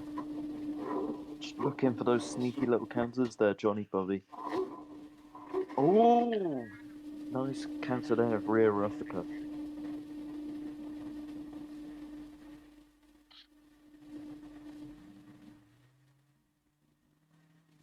Actually, while we're talking about this, I may put a bet on Castro versus Flores. Nice Oh, body nice. work there from Fatton. Yeah, and beautiful body work by Fatton. Cheeky little wing there, though. Mm-hmm. Jab to the body.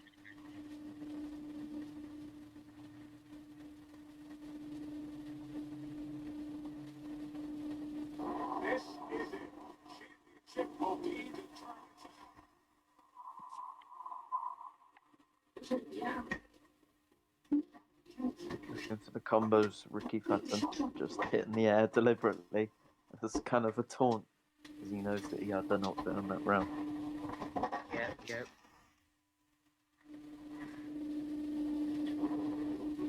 10th round. Yep. That time already. Yep. Oh. Check general. All right.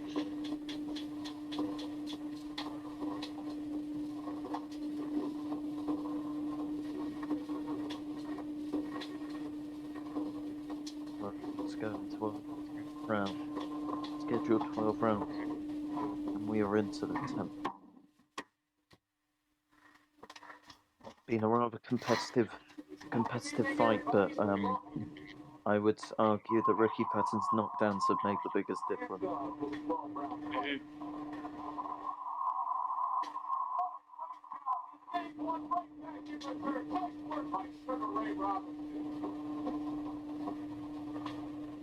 Oh, beautiful counter there by Yeah, Johnny. nice counter to the body.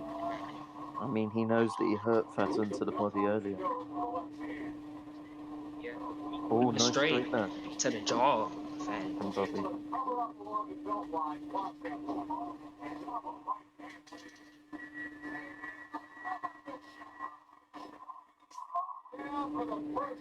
Oh, Johnny Bobby's hurt. Oh, Fatton Fatton's looking for the kill. going and for it, and he finds gets the knockdown. Just swinging hooks. And oh, Johnny Bobby throws in the towel. He throws in the Enough, ladies towel. and gentlemen.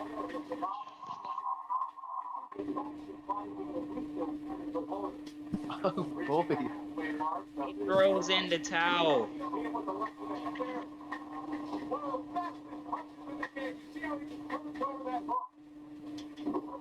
Whoa. He has done the FNC solid, ladies and gentlemen. The tables have turned. He throws in the towel. Maybe his eye socket was busted. I don't see Johnny Bobby in the server anymore. Wait, no, yes I do. My bad. Ricky Fatton is the brand new WBC champion. But I don't think that was the way that he wanted it to end. He was just finding his momentum. Actually, I'll ask Johnny Bobby of those connections. So now we're on to Castro versus Flores. Yep, the second of our title bouts. Obviously, I will be coaching Castro. So Nang, you got to take this one solo. And I'm gonna get some more judges. I'm just gonna make a Coke. 1 second. Okay.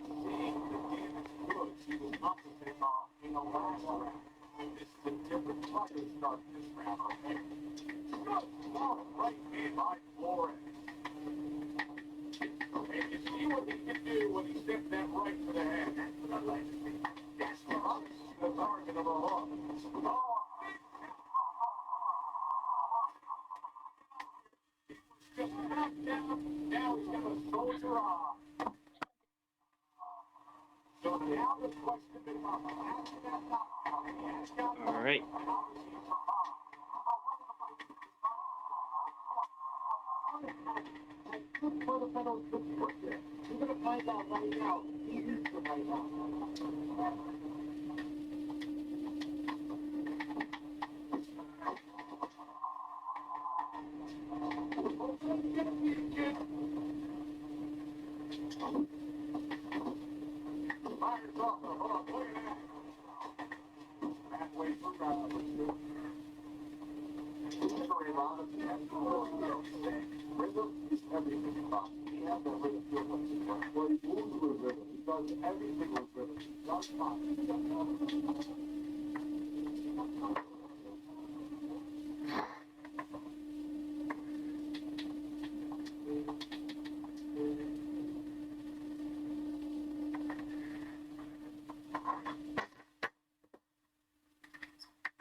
And Alexis Urbina is back, ladies and gentlemen.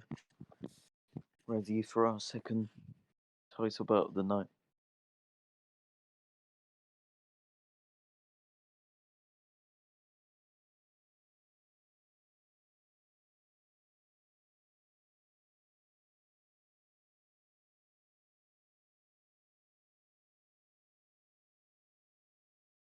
Marcus Castro versus Josh Flores, or Josh Flores versus Marcus Castro. It's hard to get an idea of who is the outside in this one.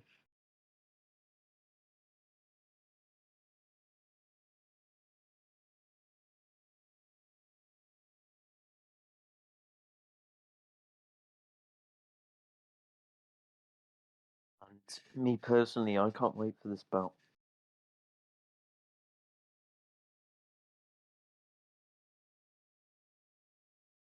And to be honest, I'm going to place my bets as well.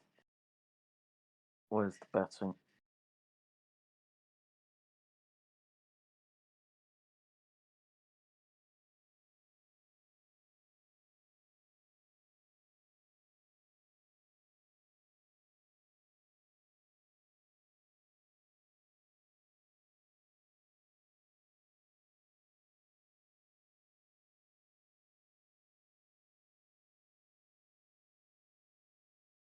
I mean, what an eventful first title match, and I think, well, Ricky Fatton for one, and me, because I am the WBO interim champion, are going to be watching this fight, looking for potential other big fights and potential unifications in themselves.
So, Ricky Fatton is the winner of the WBC title, the first of our title bouts by TKO. Johnny Bobby's corner threw in the towel in a completely dramatic finish. But I don't think this is the way that Fatton anticipated that he would be winning our WBC title. And we are into the second of our title bouts, WBA Super Belt on the line. I've been running this one through my head this week to see all the scenarios that could take place in this bout.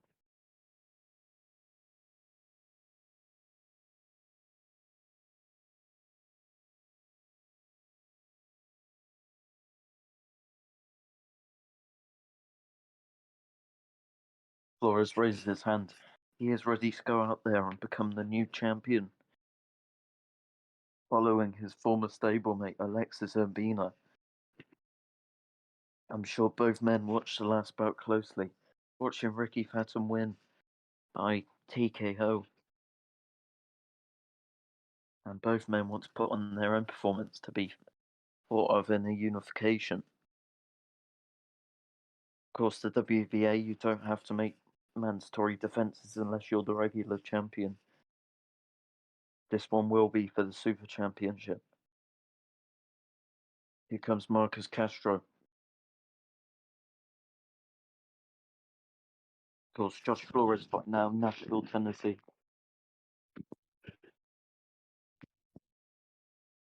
Now, Marcus Castro trained out of Baltimore, trained by my fellow promoter and my fellow promoter and commentator Jacob Evans.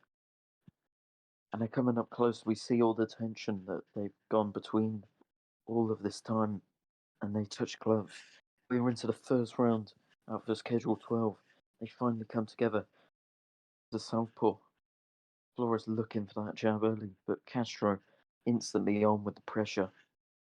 Him and Jacob Evans, I'm sure, came in with a big game plan. And we see Castro actually coming in with the textbook guard this time. That's quite the difference. But Flores instantly looking for that jab early. Must have been something that he's been working on in his camp, but he just needs to stay off those ropes here.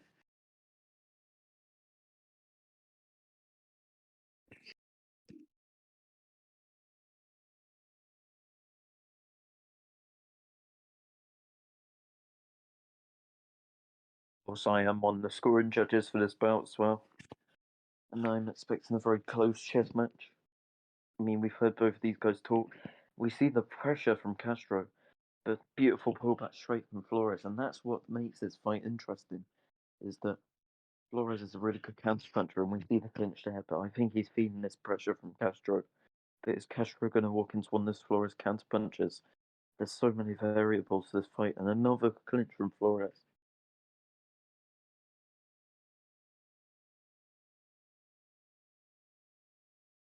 Been a very tight round so far.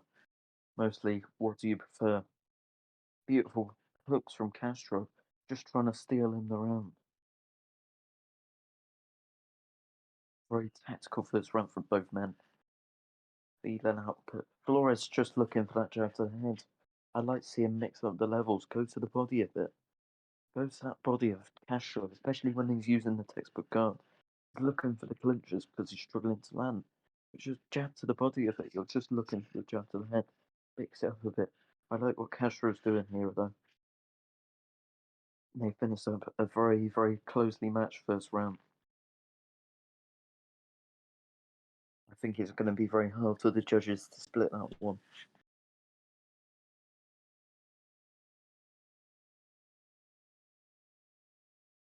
But I think Castro's doing the exact right thing against a guy like Josh Flores.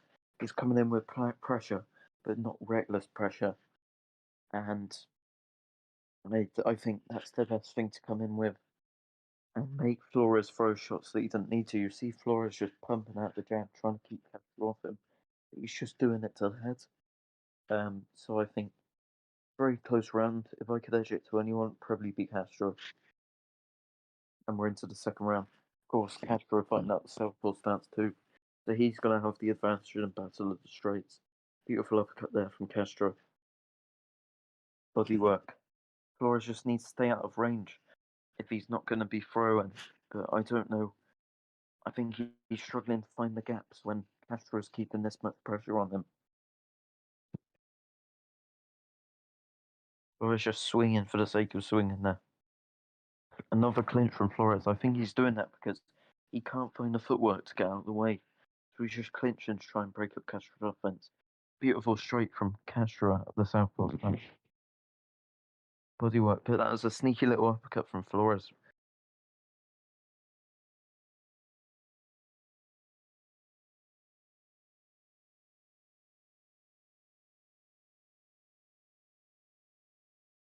Flores just keeps pumping out the same jab, but he's getting timed with the hooks around the side. But that's nice defense there. But he's getting his body dug into by Marcus Castro.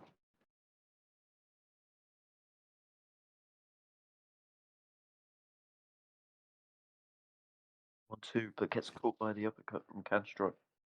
Castro just carefully placing his shots. Similar to that of Canelo, really.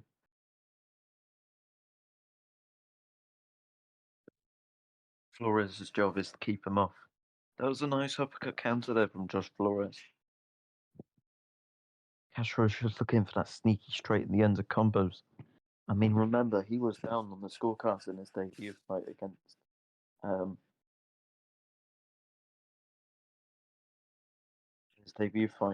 he was down on the scorecards, but he found a way out. He found the massive straight knockout. And that was another beautiful uppercut from Castro. And I think that was a very clear round from him. Flores just not being able to keep him off him. That's why we've seen so much holding.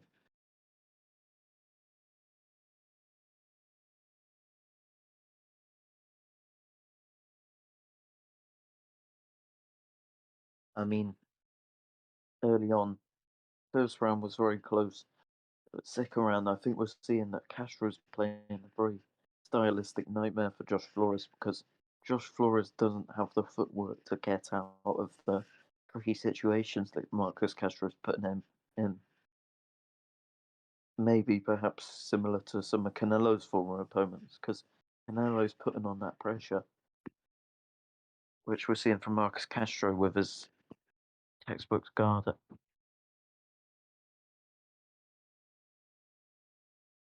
Looking for the straight at the end of his combos. Nice body work though from Flores, but he just tries to block his body to keep Castro off him. Castro really good shot selection out here on the inside. Finds the straight at the end just to counter Flores' orthodox jab.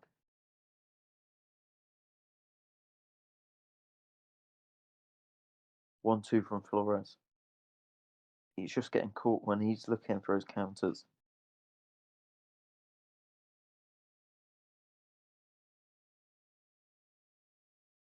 Most of the judge-friendly shots coming from Castro.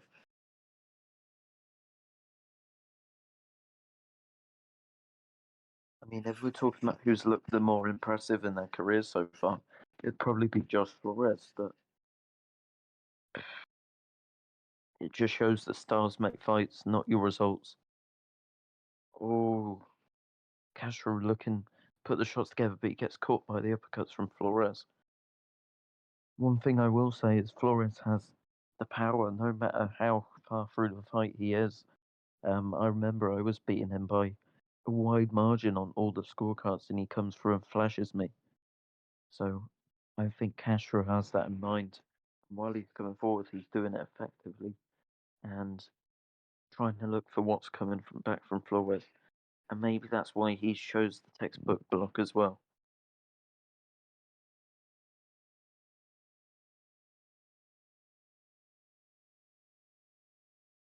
Castro misses some shots there. Flores looking for the pump block. I think this is a clear Castro round here. Because most of what Flores is landing is just jabs. Oh, Flores on the ropes. His stamina was going down there as he was getting pounded on the body, trying to move his head.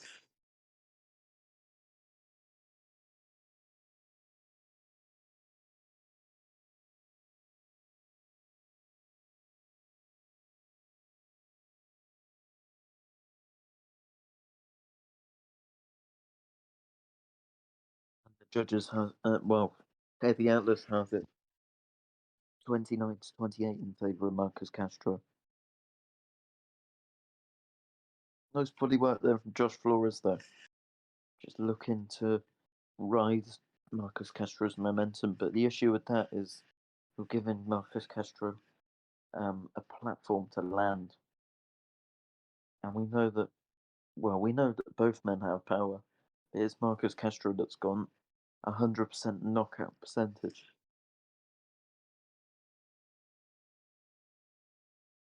Oh, Flores on the ropes looking for the counters, but how many shots has he taken to do so?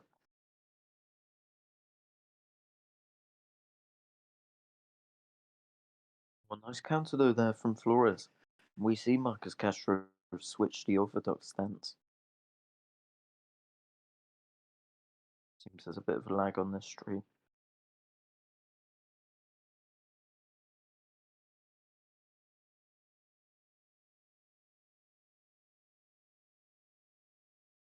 Oh, taunt from Castro back in the southpaw stance too.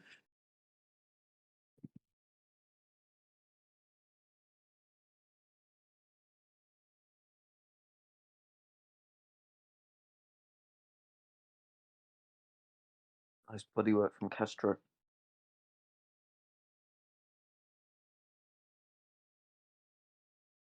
Now it's Castro that's on the back foot, waiting for Flores to come to him.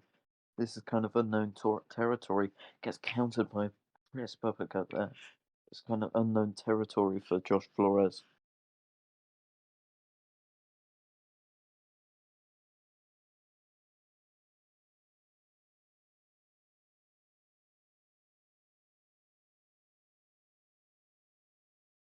Oh, Flores just swinging off the ropes. there wasn't really much method behind that. I think he was just trying to keep Castro off him. And that's kind of been the story of this fight so far. But that was a closer round.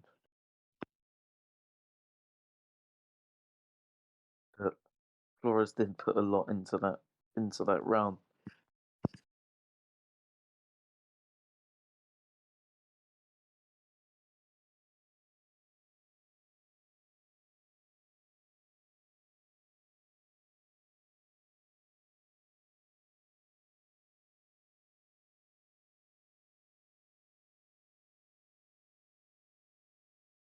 And we are into round 5 of a scheduled 12 rounds.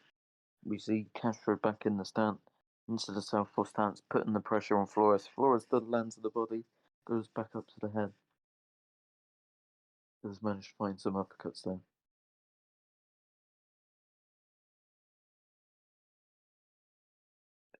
Relentless pressure we're seeing here from Castro. Beautiful uppercut, but then Flores lands his counter uppercut.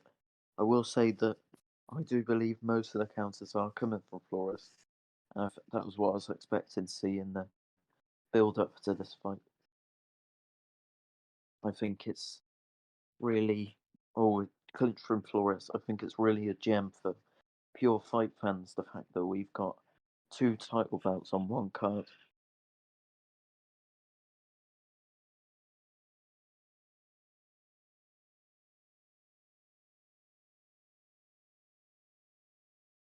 Was just swinging off the ropes. Very awkward style to train for Josh Flores. Of course, I worked with Josh Flores for a matter of years. Helped work him up to an OWC belt. And I know he's a very tough style, but that kind of works against him and for him. And he needs to use him in this fight.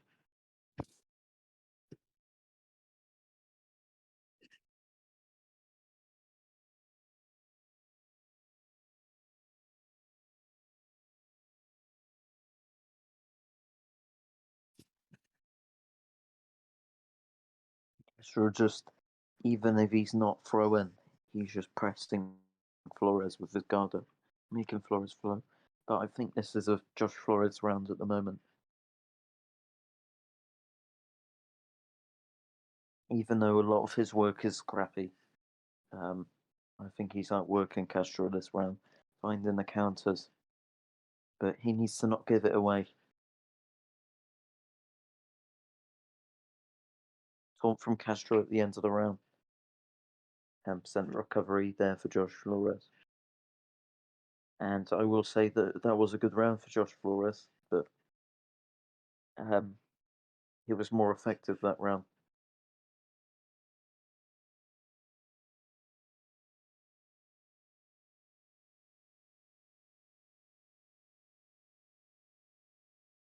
And I'm liking the way that Flores coming out to the 6th round. He's looking to stay more on the back foot, looking for that jab. He's finding the counters now.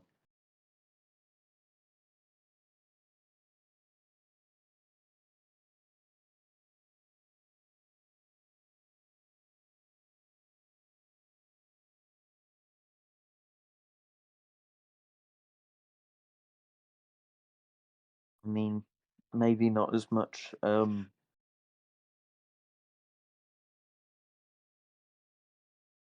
What was I going to say? Maybe not as much kind of action, but I think this is a very similar fight to me versus Reef Wood, where you've got 2 different styles, and it's kind of what you prefer. Beautiful work to the body from Castro, mixing up his levels there beautifully. 1, 2. These are the shots that the judges, in my opinion, are gonna love. But some of the judges may prefer what Flores is doing on the back foot, looking for the counters.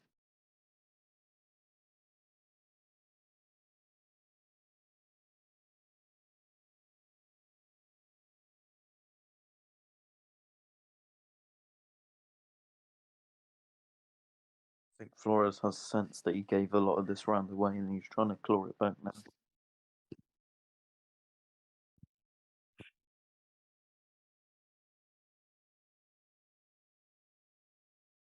Flores looking for that 1, 2.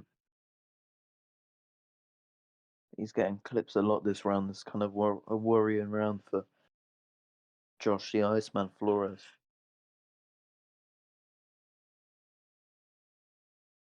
a lot of damage near the end of this round. Beautiful combinations here at the end of the round from Castro. Little taunt there, but he does get caught off that taunt. And Flores did waste a lot of stamina that round. But I think that he's going to try and mix things up this round. And we're officially more than halfway through this 12-round contest. Flores looking for the combination. As soon as he keeps Castro up close to him, Castro can find the combinations. Flores just doesn't have the footwork to get out of the way. And I think that's been quite a common pattern, but we have seen Flores have the success. This is a close bout. And it is a hard to score one. Nice combinations from Josh Flores there.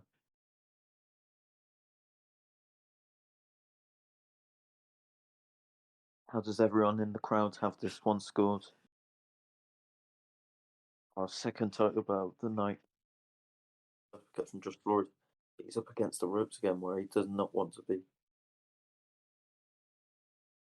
Looking to mix up to the heads of the body, but at this range, Castro seems to have the advantage. Nice 1-2 there from Flores, mixing up to the head and the body. And I think we're seeing quite a mature performance from Marcus Castro, but Flores is doing what Flores is going to do. He's going to stay on the outside. He's going to give anyone that he fights trouble, and we're seeing that right now. Clinch there from Castro.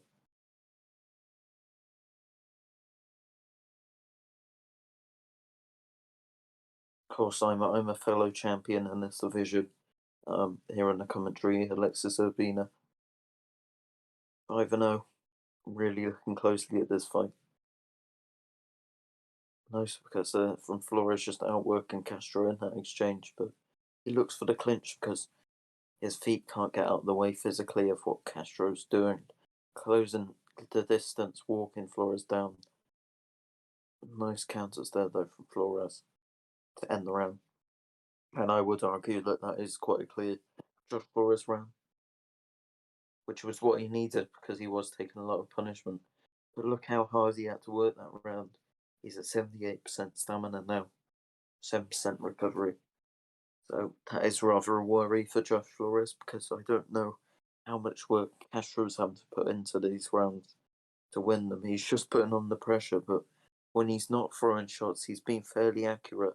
He's just keeping his guard up, similar to that of Canelo Alvarez. And Teddy Atlas has it 67-66, Josh Flores.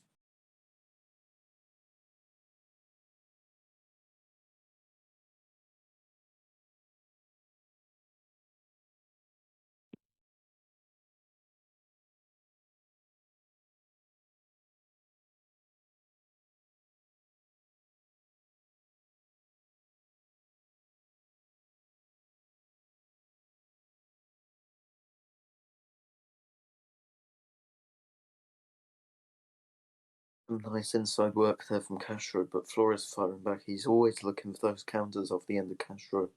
I wonder whether he's going to take a round off or whether he knows how close his bout is and whether he thinks he can afford it or not. Oh, Flores just got to watch that endurance a little bit. It has caused him problems before.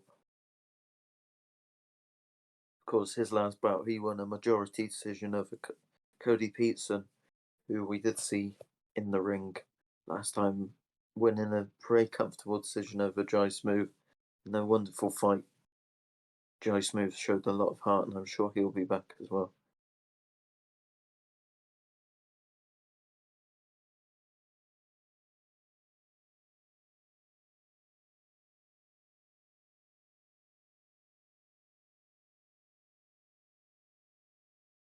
Mixing up the head and body with the 1-2s.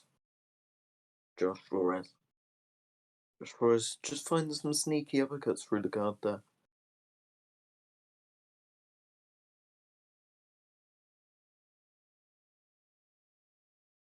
But he's being made to work very, very hard here by Marcus Castro.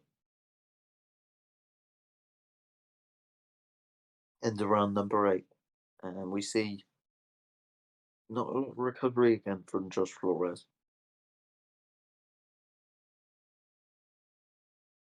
That was another very, very tight round.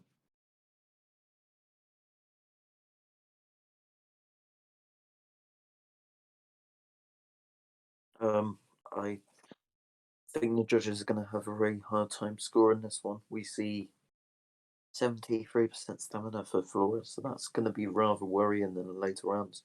And we saw that in the last round, in Castro's last fight, he broke down his opponent slowly, bit by bit. And even though it was a close fight then, he was able to break his opponent down, stop him. But he's getting caught by some big uppercuts here. Flores taking advantage of Castro's expert guard. Another clinch there from Josh Flores.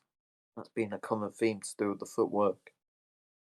Maybe it's partly to do with the fact that it's orthodox versus southpaw, but I also think that it's the pressure that Flores is struggling to get away from.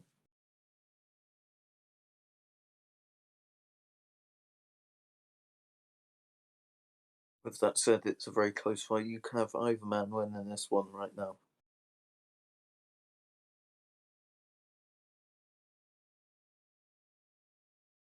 But Flores' stamina would be a worry for me. Another taunt there from Castro. Flores lands a big straight on his mug. Another taunt there from Castro. Making Flores come to him now.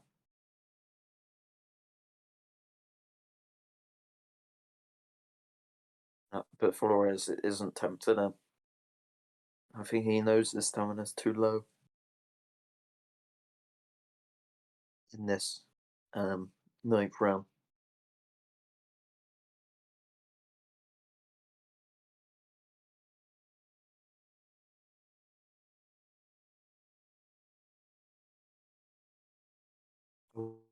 This is in the danger zone. His stamina's really going down now. This has to be a worry in the ninth round.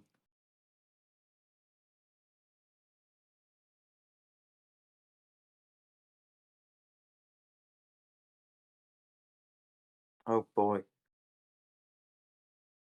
That's a very hard run to score. I'm liking Flores' work later on in this bout, even though I definitely think he's tiring. And we see the stamina there, 74%. Not particularly in a good place, but I'm liking the work from him here later on. And that can make things very, very tight down the stretch. I think Castro needs a good round or two here now.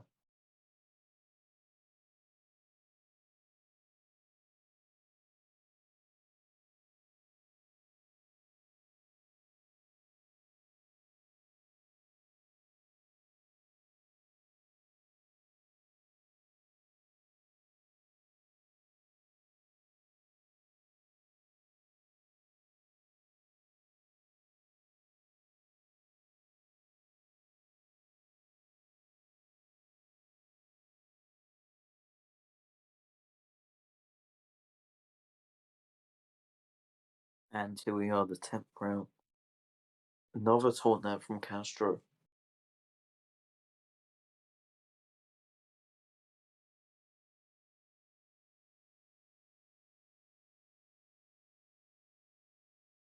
Nice body work there from Josh Flores, though.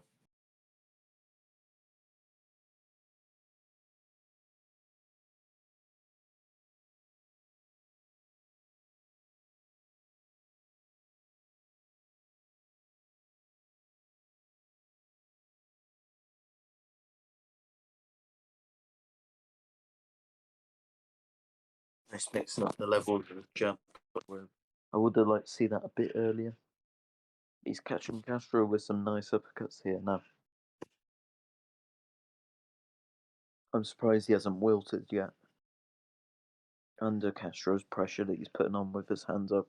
But I don't know whether Castro has made him work hard enough for that. But I don't know how much harder Castro can make Josh Flores work. Josh Flores goes for the clinch but gets caught by Castro, but he does succeed with that clinch attempt. It's a 1-2 again.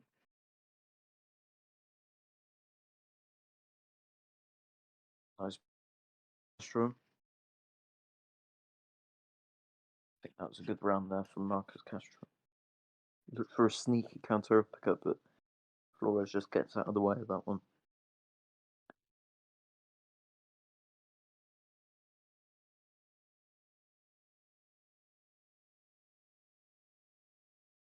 %70 stamina for Josh Flores. I think it's near dead even on these scorecards right now. And I think Ricky Fatton, the WBC champions, really were going to be really intrigued in this one and really intrigued to see who wins this.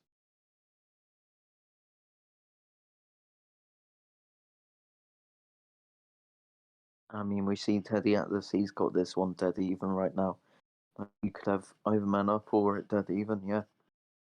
As Flores lands a nice counter and then clinches 1-2 from Flores.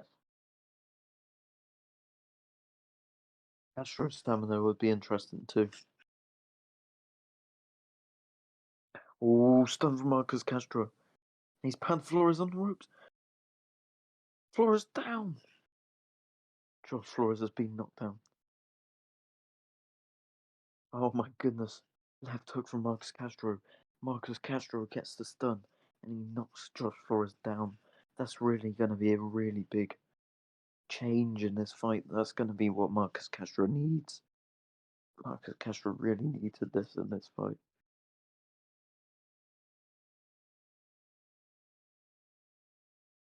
I mean, we said that Castro was just applying that pressure for this whole fight. And it was about seeing how long until Josh Flores cracked. And he finally crashed. He got cracked. And he's stunned again. Josh Flores is stunned again. Seems like Castro can't miss in the later stages as Flores is extremely tired now. This is not good for Josh Flores. Josh Flores is on jelly look. Look like another uppercut.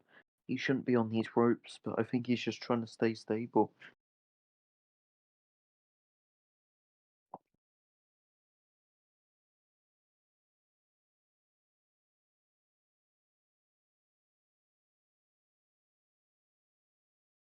Ult from Marcus Castro. Flores just misses with that straight there.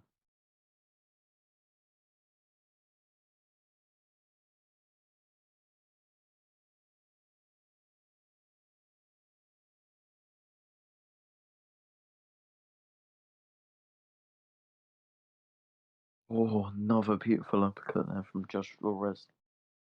Taunt from Marcus Castro, but then Flores taunts as well.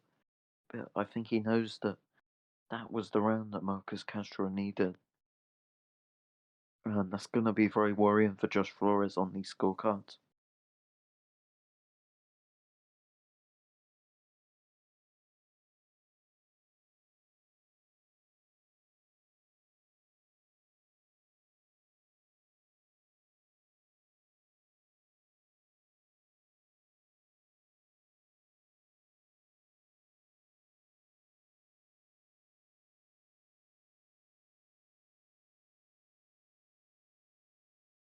In my opinion, it's going to really come down to this final round. How the judges are going to see this one. That was a really, really good round for Marcus Castro. He got the feeling that he finally broke through Josh Flores, who was just looking for counters, and he does find some good shots that he lands on Castro there. But it's just been Flores' inability to get out of these big shots that I think have made this fight so close. I think if he had the footwork to get away from these big shots, stayed on the outside and mixed up his jabs, I think it would have been a much wider fight.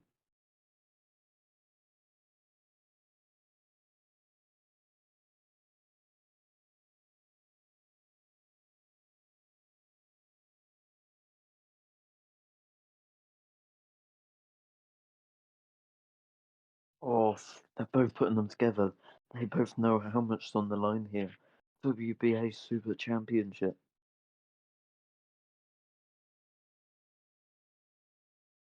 Neither man wants to lose this one, because if they lose this one, it's back to step one.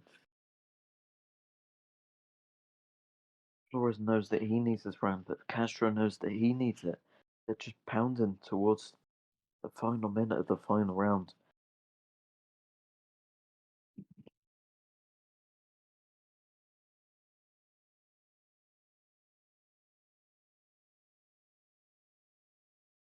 Oh. Just as Castro finds some uppercuts, Flores finds some of his own. Very, very close round here.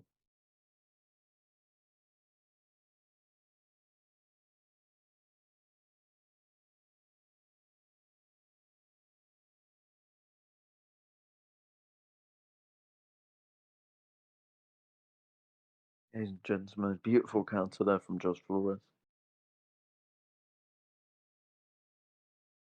And the talk from both to finish up the fight. Very good question. Who won this fight? Of course, we saw Castro with the 11th round knockdown, but no man really put the distinction on this fight. And we're going to go to the scorecards.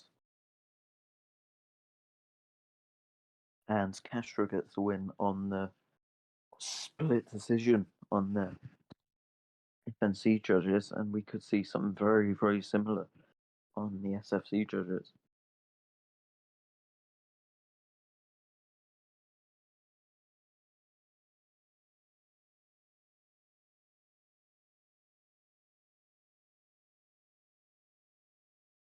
And I will be sending in Josh Flores my scorecard.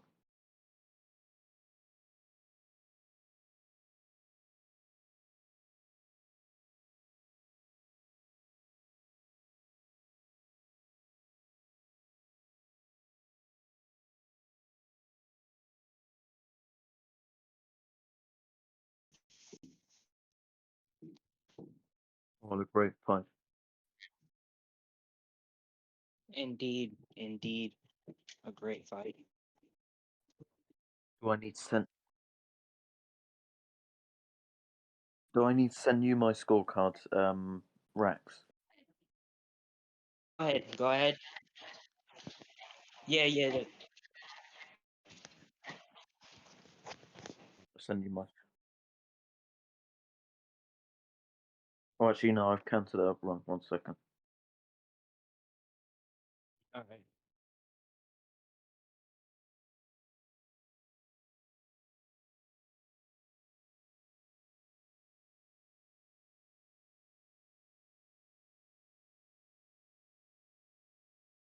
There we are.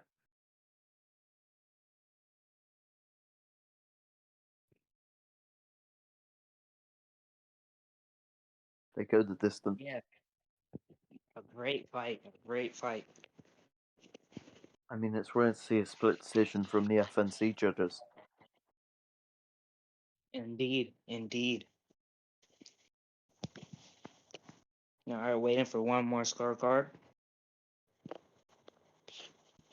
Is that Adamola's? All right, it's in, it's in. Okay. All right. So after 12 rounds of great action, we have a split decision. All right, first off, let's give it up for these two men. They really poured their hearts out there, and yeah, we have a split decision. So the first judge one scores the contest, 114, 113, Flores. Judge two scores the contest, 115, 114, Castro. And Judge 3 scores the contest 115, 112 at for your winner by split decision, Marcus Castro. Very good Great fight by both men. I wouldn't mind the rematch. You know, that was a great fight. And yeah, it truly was a great fight. Congratulations to Castro. Castro wins his WBA Super Championship, and yeah, that was a great fight. That was I a know great fight. there's going to be a few guys looking out for unifications. Yep. And yeah, Flores says he's not here to be the best. He's here to give the fans a show. And yeah, man, that was just a great fight. It gave the fans a show for sure. And Yeah, I can't wait for our next event. Yeah, that was a really good. Thank you guys for tagging your fight onto this card. 2 title fights, just a great card altogether. And thank you all for coming together and helping to make this a really good card. Go play Batman. All right.